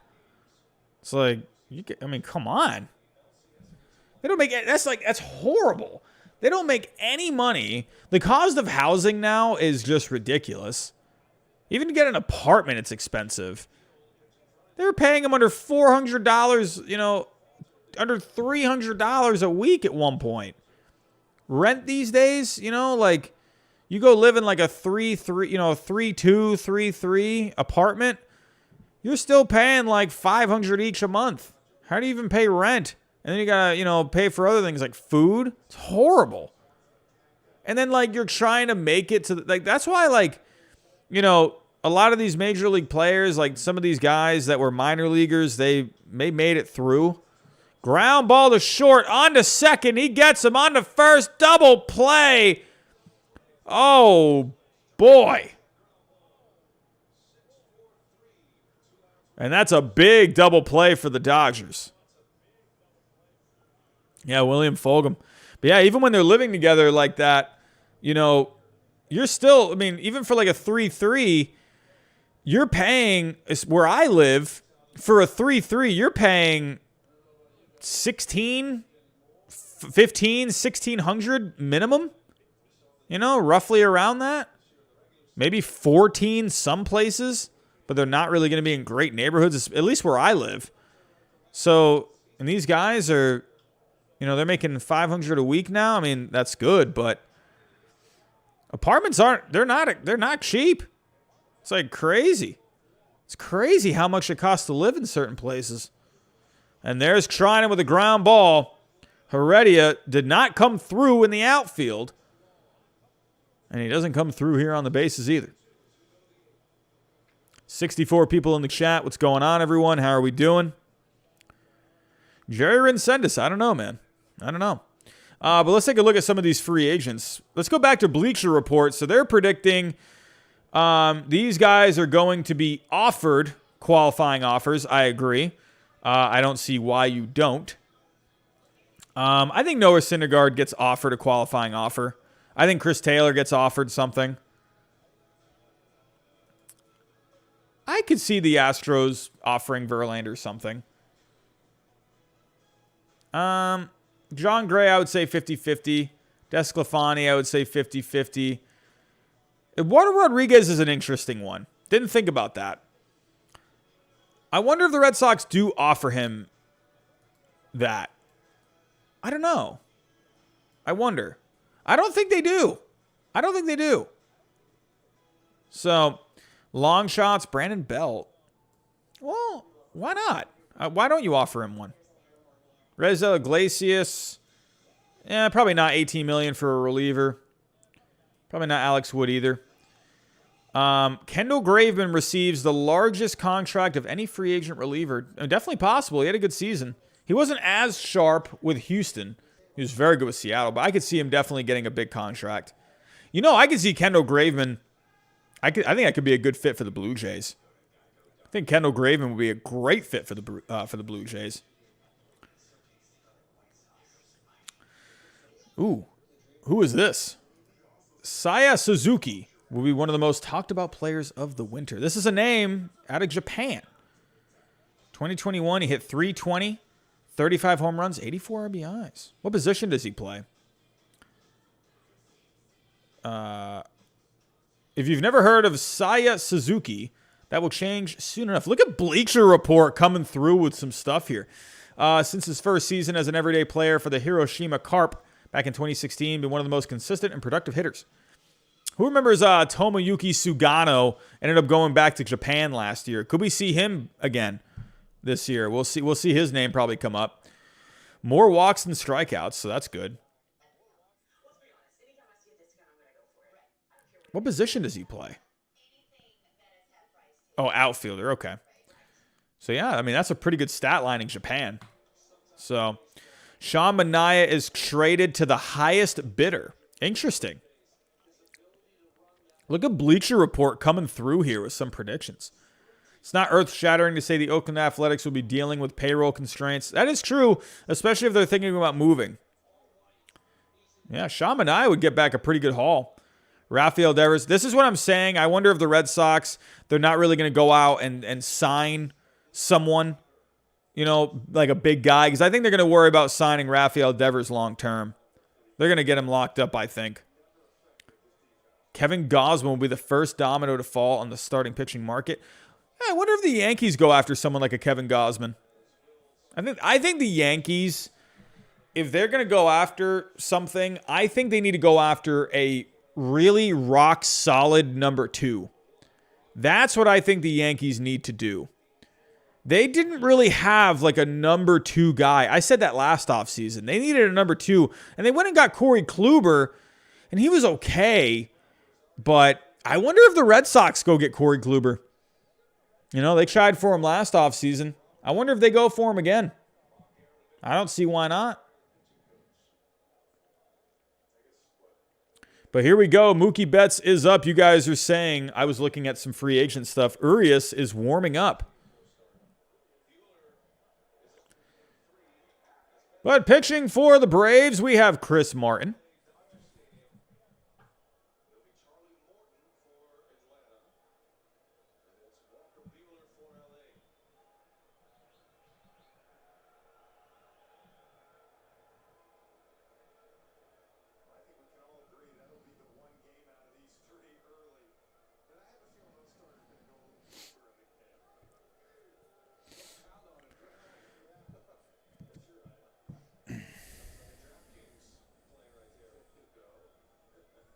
One second, everyone.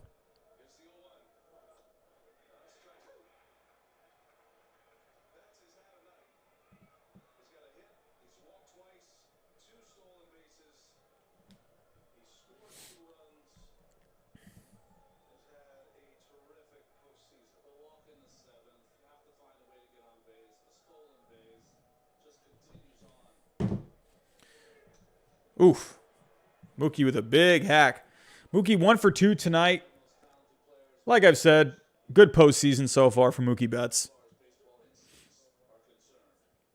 Anonymous, if they just get 1 inning out of him and a win, then it's a good call. Yeah, Urias would be, I mean, he's kind of like this, you know, utility knife kind of a guy for the Dodgers. He can start, he can come out of the bullpen. Well, here we go. Top of the 8th. 0-2 count. Mookie having a good game tonight. Only a hit, but he scored twice. He's gotten 2 walks tonight. But Mookie definitely doing what you got to do out of the leadoff spot. They didn't have anything out of the leadoff spot from him last night. And, hey, he's gotten it going tonight. And look what the Dodgers are doing.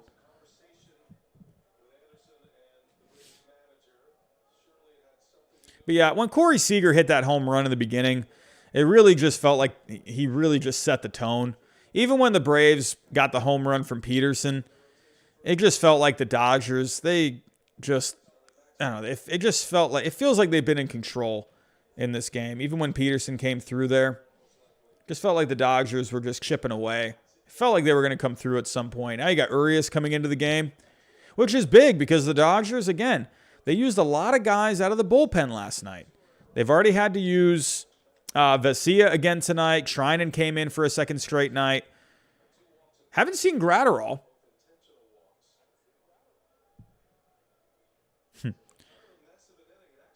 Josh Lubchinski is here. Pika Peep. Ron Darling's really getting on my nerves. His utter distaste for the Dodgers is toxic. Still can't shake 88 NLCS out of his mind. Jakey boy, kind of disappointed right now. There's a ground ball to third. Riley has it on to first. And Betts is out. There's 2 outs. Blade. Hey, Robbie, how about Hyde Static Man for your alter ego? I don't know about that.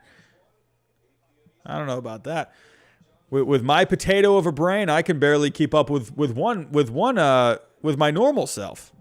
Me handling an alter ego, I can barely keep my car clean. Good grief. I can barely make myself a sandwich. Yeah, Nicholas definitely still not over yet. Hey, you never know with this Braves team, they can come through with a home run at any time.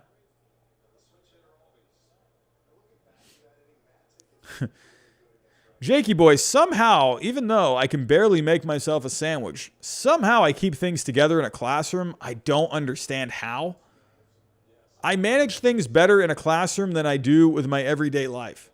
I don't get it. There's a fly ball to the left, and Rosario's got it. Hey, Rosario's playing a pretty good outfield tonight.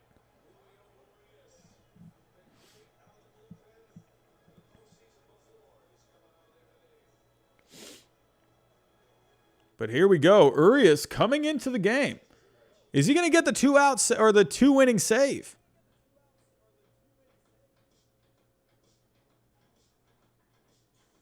But man, let's go back to these free agent predictions.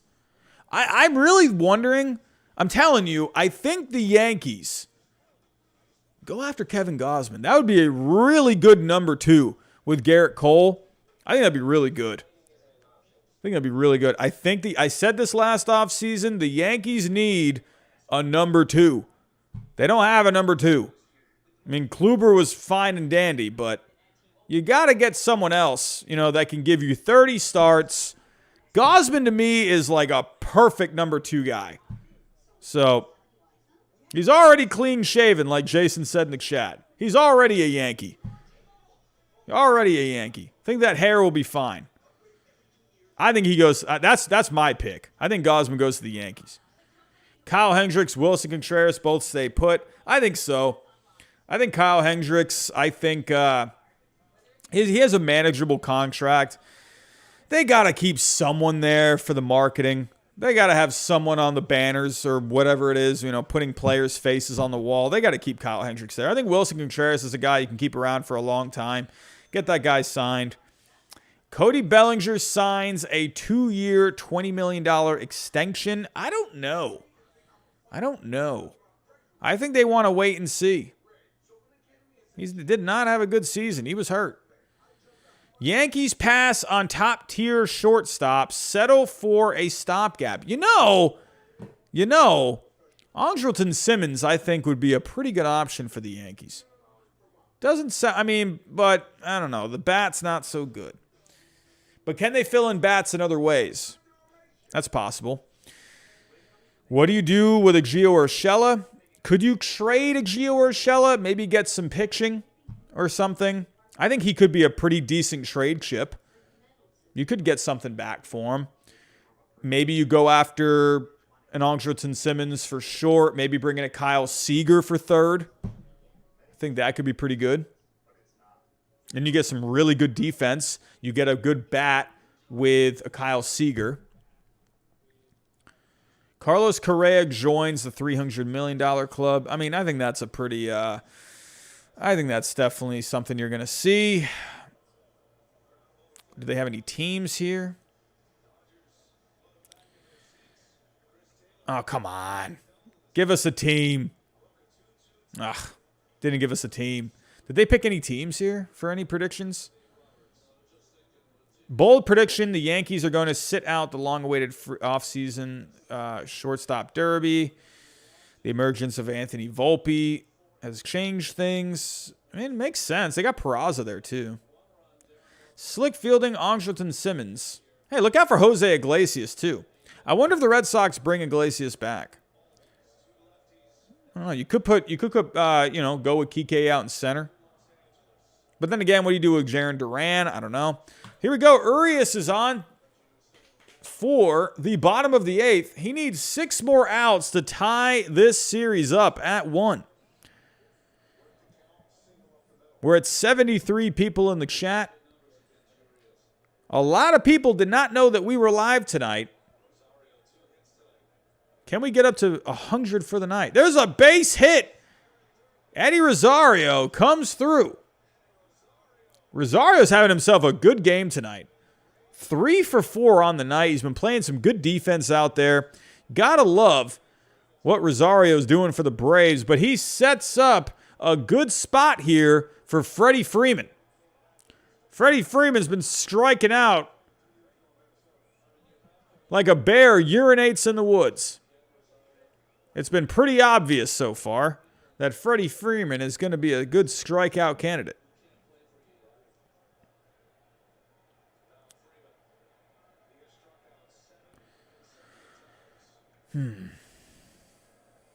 But can Freddie Freeman get something done here? This would be a great time to come alive. There's a pop-up to left.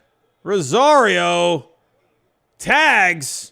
Oh, what a hustle play for Rosario. All-out play.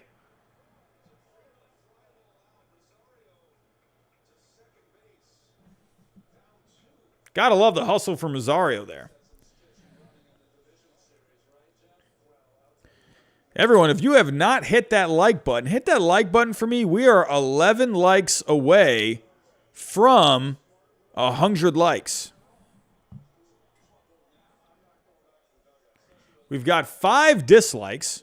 I'm guessing that's people coming in thinking I'm playing the game for them. Or they just don't like my face, which is completely reasonable as well.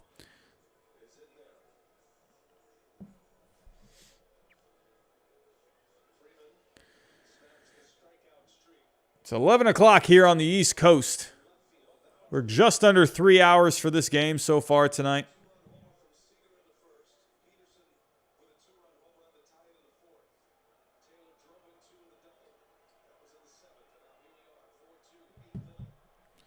Urias trying to get out of this without giving up a run here.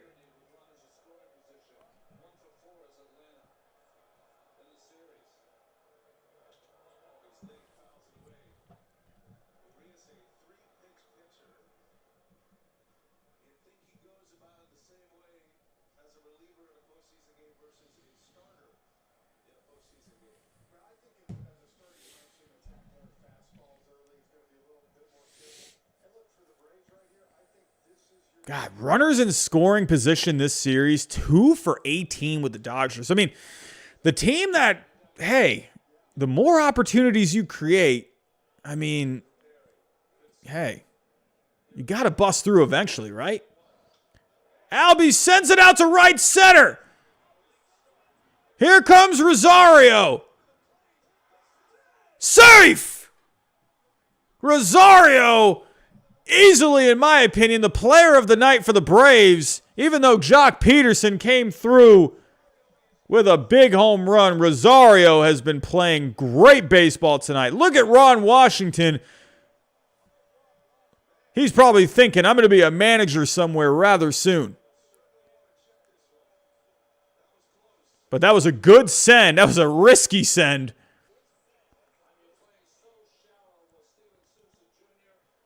Wow, what a play. Oh, look at that. Oh, my goodness. That was like a centimeter. Ron Washington probably defecated in his pants on that one. Poor Ron Washington, almost 70 years old.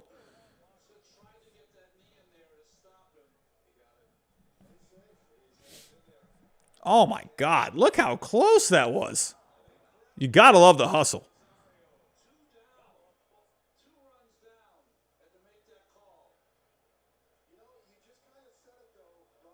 Francisco Daniel, what's going on? Just got back from baseball practice. Really? Are you on the West Coast? 11 o'clock. It's at 11 o'clock here on the East Coast. If you're getting back at 11 o'clock at night, good grief, that's a late baseball practice. Yeah, it's a good point. Rosario playing some playoff baseball. I always love when those guys, when they're just on those, those rough teams. I mean, look at Chris Bryant. That was probably one of the biggest names. Playing in a, huge rivalry series like that. Two of the best teams. On a Cubs team that's just completely out of it. I mean, they looked pretty good at one point, but things turned around rather quick for the Cubs. So for, Bryant to go from that to, being in a, huge series like that.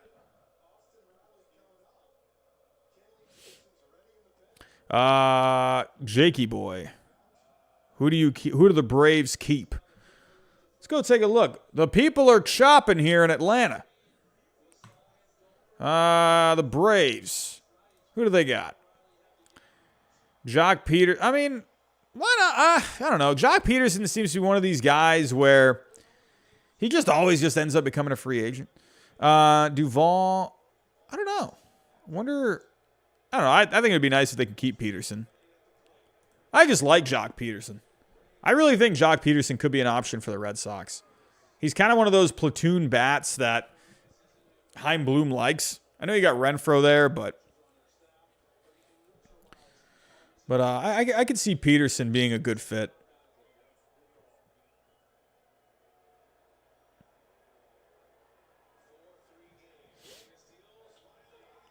Riley hits it deep.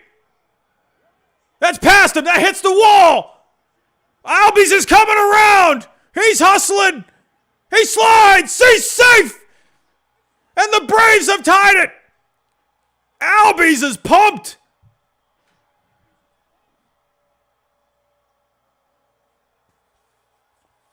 Oh, the energy in Atlanta right now is through the roof. That was a scorcher. Let's go take a look at this. How hard was that ball? Hit off the bat. 107 miles an hour off the bat by Austin Riley. Good grief. Urias was a bit of a risky move here. Coming in late in the game, and that is, hey, this has kind of been the story of the game so far. The Braves they made the double switch, ended up working against them, and the Dodgers were able to score 2. Who just saw that guy on the TV? That guy was going crazy. Pretty sure that guy's had like 18 beers tonight. Anyway, but the Dodgers, they made the double switch. That completely backfired on them. And then the the Braves made the double switch, and that backfired. And now the Dodgers bring in Urias, and this has kind of backfired on them. But wow. The Braves, they have just hustled. Man, you got to love the hustle. All-out baseball like that, you love to see it. That's why I like this Braves team. Josh Wilpchinski says, piss missile. That was 107 miles an hour. That was a rocket. Good grief. Got to love that all-out play.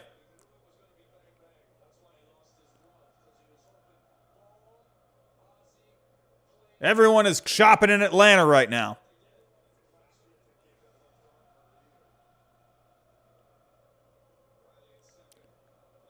And the Braves could still take a lead here. They got a runner in scoring position. Here's Jock Peterson at the 2-run home run that tied the game. If the Braves get a run here, they could close out the Dodgers in the top of the 9th.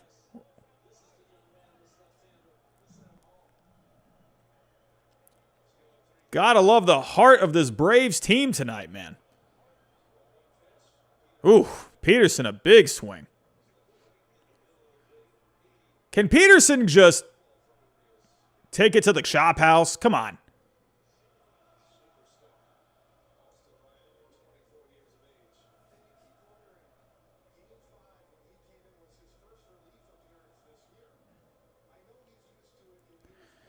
Yeah, it was a pretty dead feeling not too long ago. Felt like the air was just completely taken out of the stadium. And it has come alive here in Atlanta.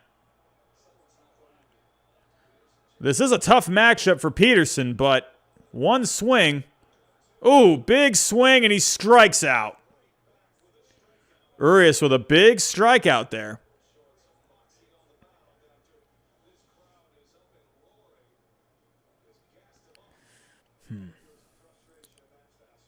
But here we go. The Braves bringing in Adrianza.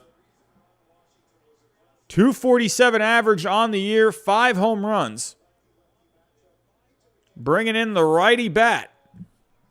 I got to pull up this guy's stats. I haven't really seen much of him. Here we go. He's actually been around for a while. Good grief. But 28 RBIs this year. Had a 327 on base. So not a bad bat. How was his ISO percentage?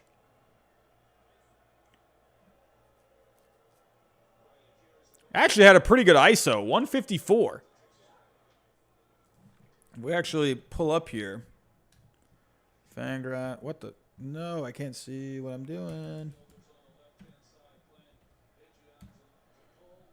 So, taking a look at ISO percentage. They got a little chart here. So, it's better than average, a 154 ISO. Above average is a 170 ISO, just in case anyone, needed some context. So, he's got a 154 ISO, so that's better than average. So, he's a bat that can come through here. Let's actually pull up his splits really quick. Against lefties.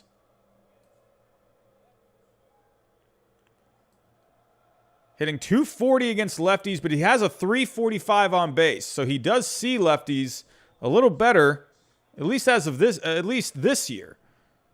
Let's take a look at his career splits. His career splits, stats against lefties. For his career, hitting 253. So he is better against lefties. So can he come through here? 0-2 count, bottom of the 8th. The Braves have scored 2 here. Runner on second. These fans are chopping. The tomahawk chop is alive and well.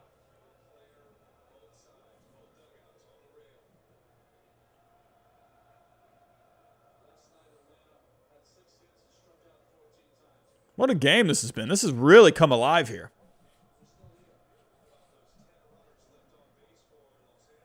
No, Jason Jepson, I just realized earlier, he's not on the roster for this series. David Price, not on the NLCS roster. And they just showed him in the dugout. Urias, there's a curveball, doesn't bite.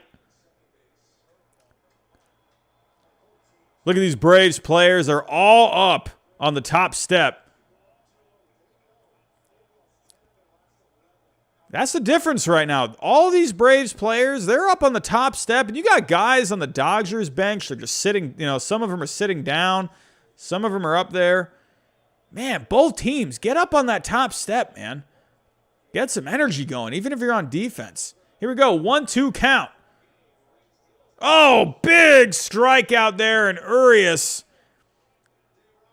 gives up the 2 runs. Austin Riley coming through. Ozzie Albies, Eddie Rosario with all of the hustle here in the 8th. But the Dodgers got a chance here to take a lead going into the bottom of the 9th. Up next for the Dodgers, they got Trey Turner, Will Smith, and Urias. So we're probably not going to see Urias anymore. They will probably use a pinch hitter. William Fulgham says you have to love October baseball.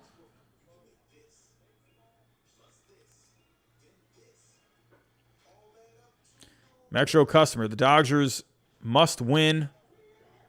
Got to tie the series up. Could you imagine another Braves walk-off?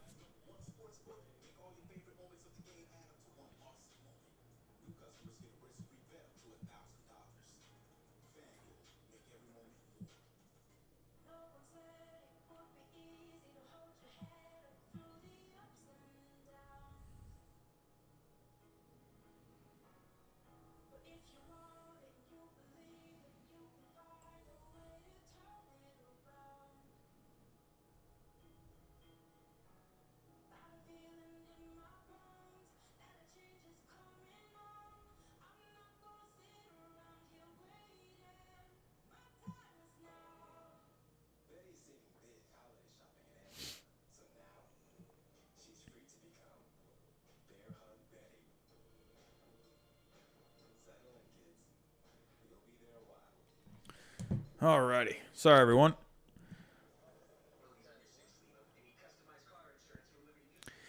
Blue says, if the Braves win this one, I believe they'll take the series. I mean, you got to think a 2-0 advantage. Hey, but don't forget, last year the Braves had a 3-1 series advantage. So don't forget about that one. But could the Braves this time around, could they get it done this time around? I kind of wonder. I like this Braves team, man. I mean, like the numbers and everything like that, they're going to tell you the Dodgers. But, man, I love this Braves team. I've liked them ever since, Acuna went down. I love that they rallied around it. They obviously had to get a couple of guys to fill in. They had to really fill that in. And I liked how they filled it in, too. I've said this a couple of times, but I liked it. It was an outside-the-box kind of a move, bringing in Peterson, bringing in Jorge Soler. I really liked it. I just thought they attacked it from many angles because you're not going to replace Ronald Acuna Jr., but especially with one guy. But, maybe you could get a little close with two. And they had good production from those two guys. Turner lifts it to left. High fly ball. Rosario's there. And Rosario, this guy's been a sure thing out and left. Will Smith probably just skipped a heartbeat. Good grief. Oh, my God. Trey Turner hasn't done too much in this postseason, and he has not done anything tonight. He's 0 for 5, 3 strikeouts. But here comes Will Smith. Always a dangerous bat. Oh, my goodness. Anonymous. He is right. We once again have the battle of the Smiths. Will Smith and Will Smith. Sorry, the battle of the Will Smiths. Who will win? Will Smith or Will Smith? 4-4 game, top of the ninth. Here come the Will Smith jokes.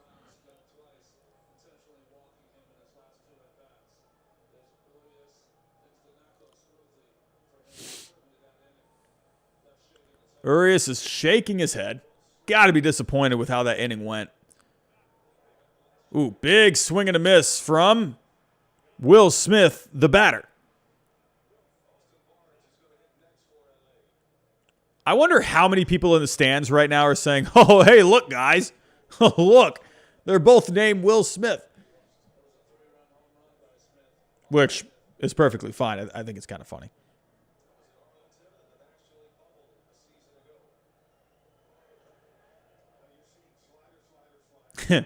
I don't know. I just find it funny when you look at the, remember this, Game 5 last year, yeah. Will Smith, big home run. God. Will Smith, the batter, with a big home run. Man. How crazy is it looking at the stands from the last postseason? Man, remember they had people in the stands for the National League Championship Series, but man, remember that? It was like 20% capacity or something like that. Crazy. Thank God, man. People are back in the stands. Thank God. 82 people in the chat. What's going on, everyone? How are we doing? Everyone, hit that like button for me if you can. Oh, we need one more like for 100. One more like for 100 people. Here we go. 2-1 count. Top of the ninth. Will Smith. Will Smith. Will Smith, the batter, fouls it off. Oh, no. Webcam's chat. Oh, come on. It's the calf neck army in disguise. That's just a link to, to giraffe neck mark content. Come on, calf neck army. You can do better than that.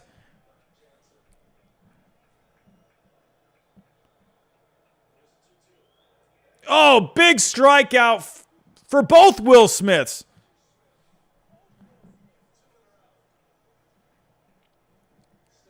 Both a positive and a negative. a positive strikeout for Will Smith, the pitcher, but a big negative strikeout for Will Smith, the batter.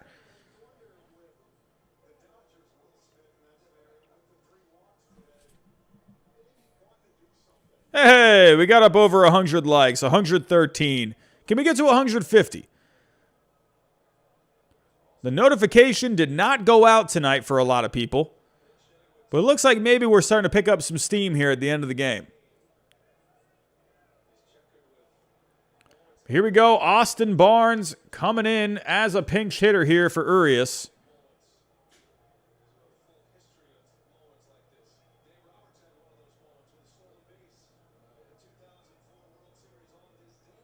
William Fogum, that is a definitely something to point out. Dodgers, I mean, how many guys they got? I mean, look how many pinch hitters they've used. They had Beatty, Pujols,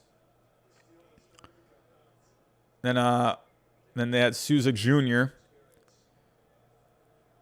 So, yeah. They used Justin Turner already. Barnes. Do they have anyone left? Yeah, they got no one left. The Dodgers are out of guys. Oh, brother. Good grief. They got no one left on the bench. So they're going to have the pitcher's bat now. This is a bit of an advantage here for the Braves. Taking a look at the Braves bench. I mean, you know, not really much left for them, but you still do have a couple of bats. Hey, don't forget Pache. Could we see a Christian Pache appearance here? One of the top prospects in all of Major League Baseball. A tough season for him. Yeah, Raptor Jesus, I agree. Make that universal DH an official thing. I think that's the best thing. I think that's gonna, you know, it's just the best option. You know, it's giving guys opportunities to play. You know, I don't know.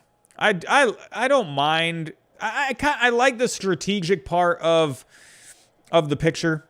You know, the pinch hits, the double switches. I do. But I don't know.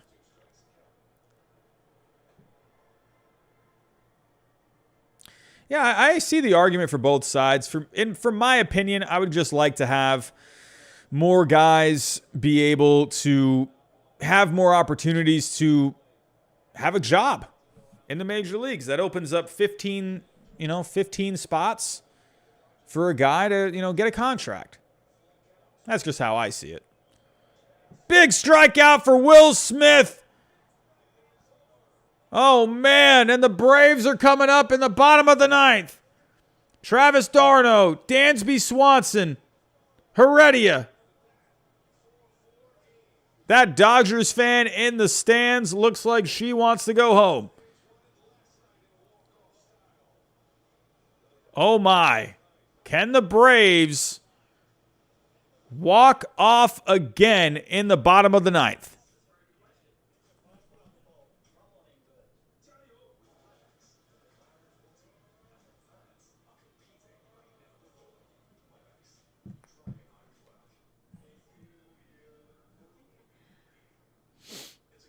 $88 people now in the chat. Thank you guys for coming out tonight. Again, we pretty sure the notification didn't get sent out tonight. Or people just don't want to come in, which is completely fair as well. But a little unusual for the amount of viewers for tonight. But thank you, everyone. 92 people in the chat. Starting to pick up the pace here towards the end. So nice to see people stopping by for the end of the game. Or towards the end of the game. Who knows how long this ends up going. For the Dodgers, I mean, they got no one left on that bench. So the Dodgers already at a slight disadvantage here. Brusdar Graterol coming in. Going to be tough to get a home run off of Graterol. 100-mile-an-hour sinker. That's never an easy thing to get into. Let's pull up some Graterol stats.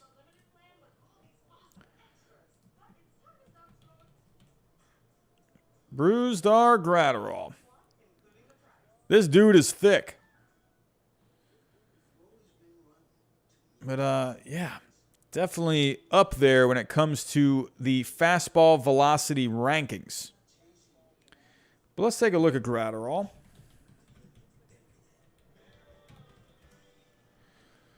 Taking a look at his stats on Baseball Reference. I mean, not a great season by any means for him.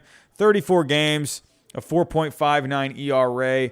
The FIP was a little better, 3.95. He only gave up 2 home runs all year, so the chances of a walk-off home run are slim. Not saying it can't happen, but I think for the Braves, their best chance, hey, he walks 3.5 batters per 9, so be on the lookout for the Braves to really take some pitches here, really challenge him to throw some strikes, and but also maybe be aggressive at the same time. He gives up 9.2 hits per 9 this year, so again, he's not going to really give up a lot of home runs, 0.5 home runs per 9 on the year, but he has trouble throwing strikes sometimes. He gives up a lot of hits.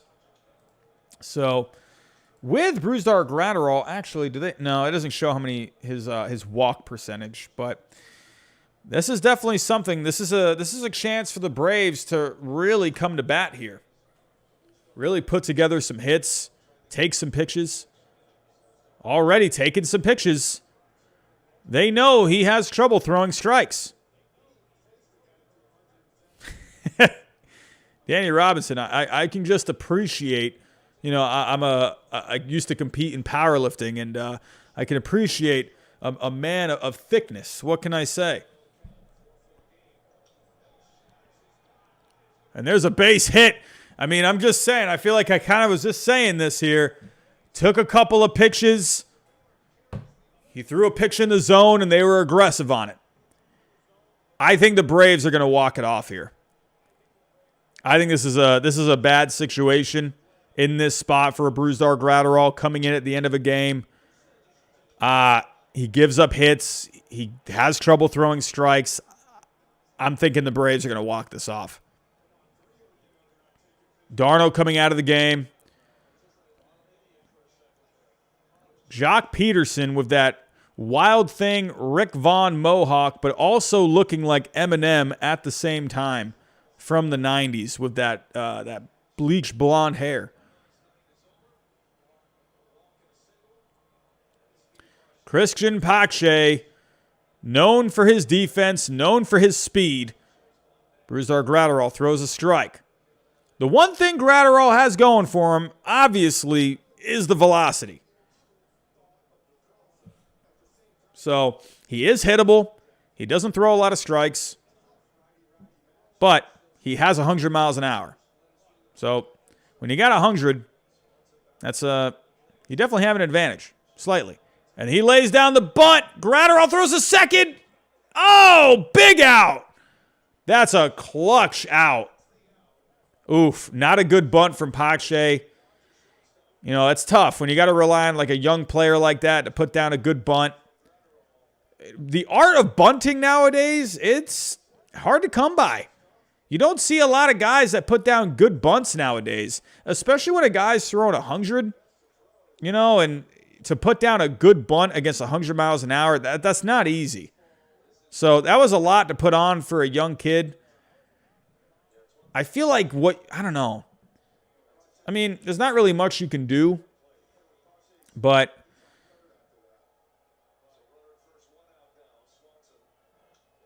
for Dansby Swanson to put down a good bunt, and then for Christian Pache, even though he's speedy, not really going to get really anything going there. It's hard to bunt against 100 miles an hour. Guillermo Heredia.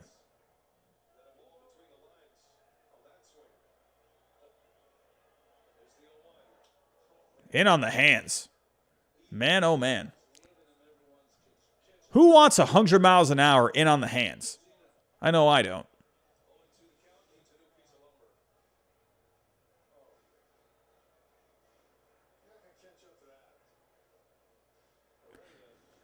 Heredia came in as a defensive replacement.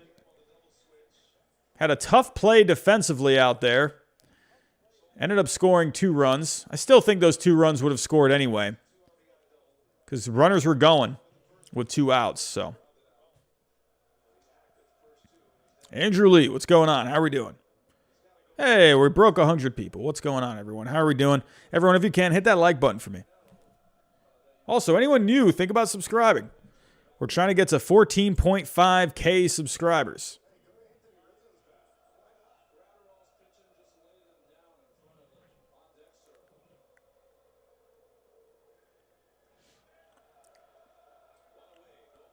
Heredia up 0-2.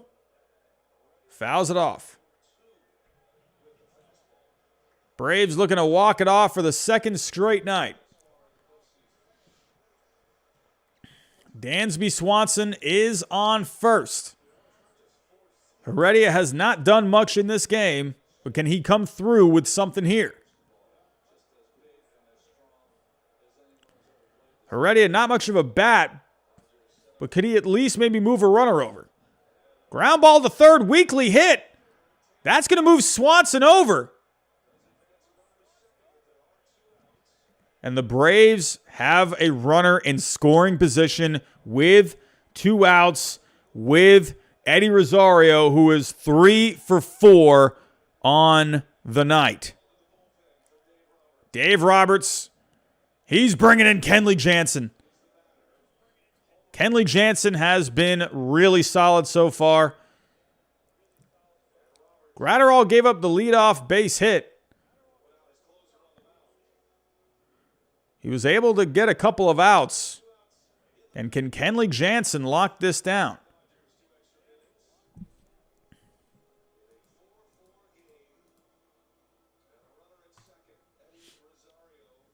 Last night, Kenley Jansen came in for an inning, had a strikeout.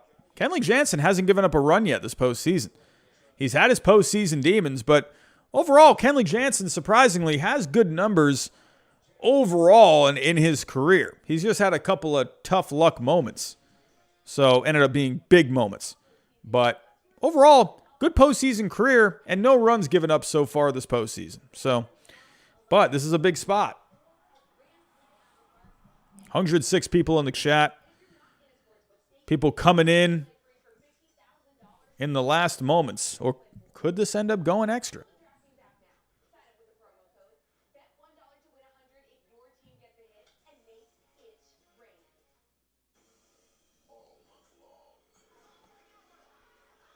What are you guys thinking here? Let me know what you guys are thinking is going to happen. Do you think Kenley Jansen locks this down?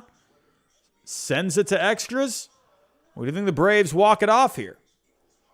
What are you guys thinking?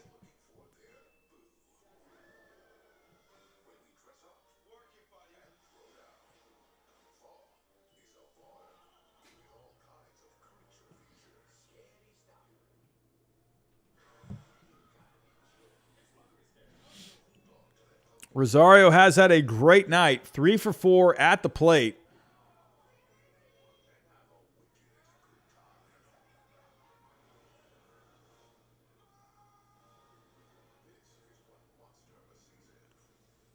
William Fulgham thinking Rosario walks it off. Jacob Toon says this game is crazy. Anonymous wanting Rosario to finish him off. Gotta love the effects that the Braves have at this stadium. Gotta love it. Danny Drew is calling for extras.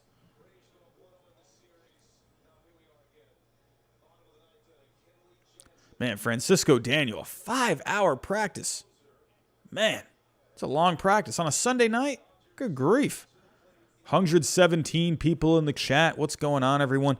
Everyone, let's see if we can get to 150 likes. We're at 126 right now. We need 24 more to get to 150. Can we do it?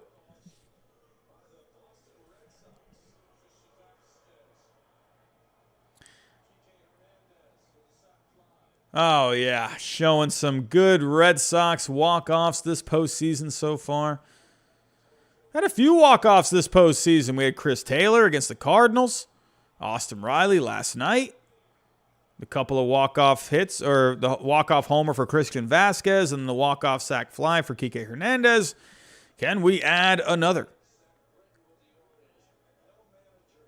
Blue is going to Game 6 if there is one. Oh, I'll tell you, I went to Game 2 of the Red Sox and the Rays. Playoff baseball, man. This is something different about it. Something different.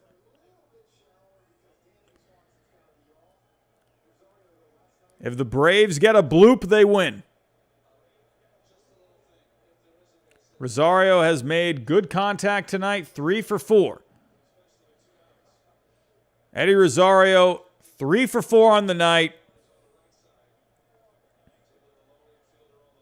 Good hustle from Rosario tonight. He's played good defense. Honestly, I would say, even though Peterson had a big home run, Riley came through there in the end to tie it up. Rosario, for me, has been the player of the game. He's hustled, played great defense, 3 for 4. Kenley Jansen in for the Dodgers.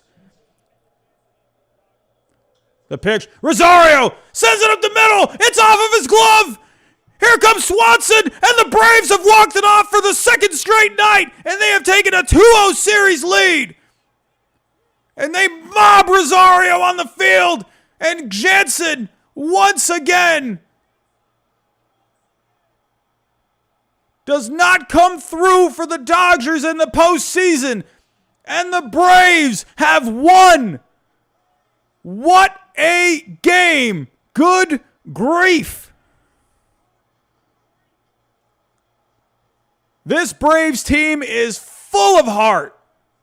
What a win for the Braves tonight. The hustle from the Braves tonight.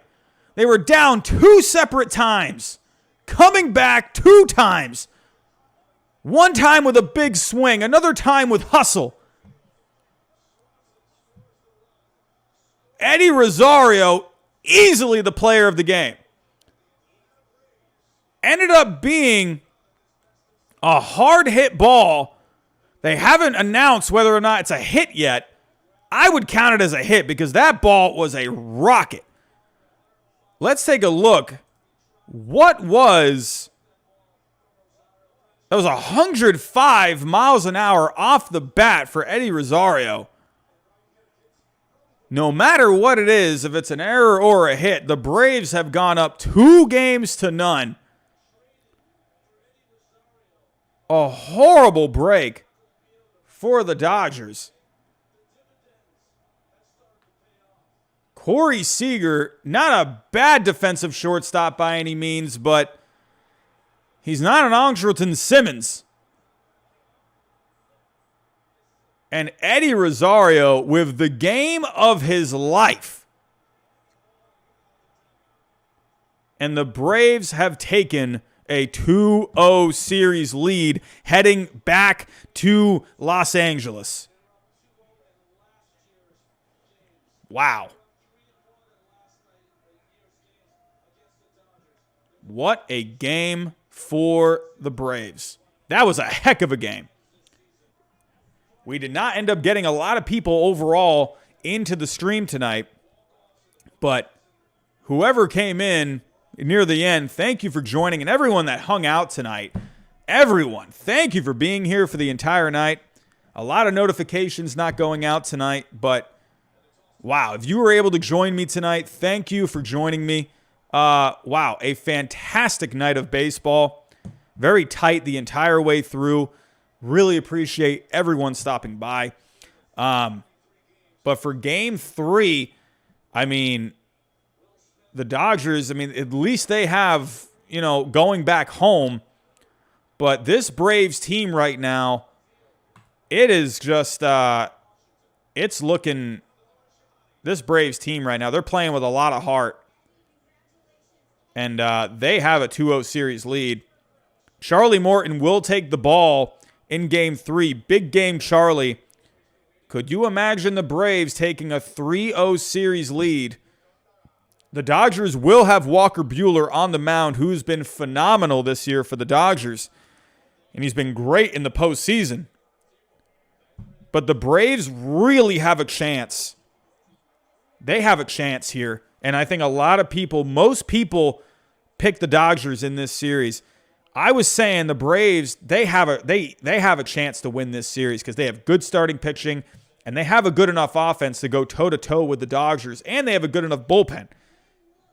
I've thought from the beginning, this Braves team, a bit of a dark horse. I originally picked them to get to the championship series. Had them losing to the Giants in the championship series. But this Braves team is good. They play with heart. They hustle. They play hard. I really like this Braves team. And, yeah. What a game tonight. What a game. Great game.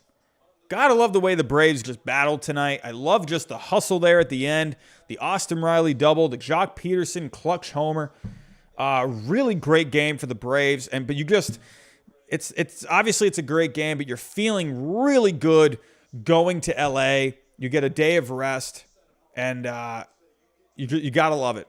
The Atlanta Braves are 2 wins away from a World Series, a place where not a lot of people picked the Braves to get to. And game 3, it's going to be a big one. Going to be a big one for both teams. We'll have to wait and see.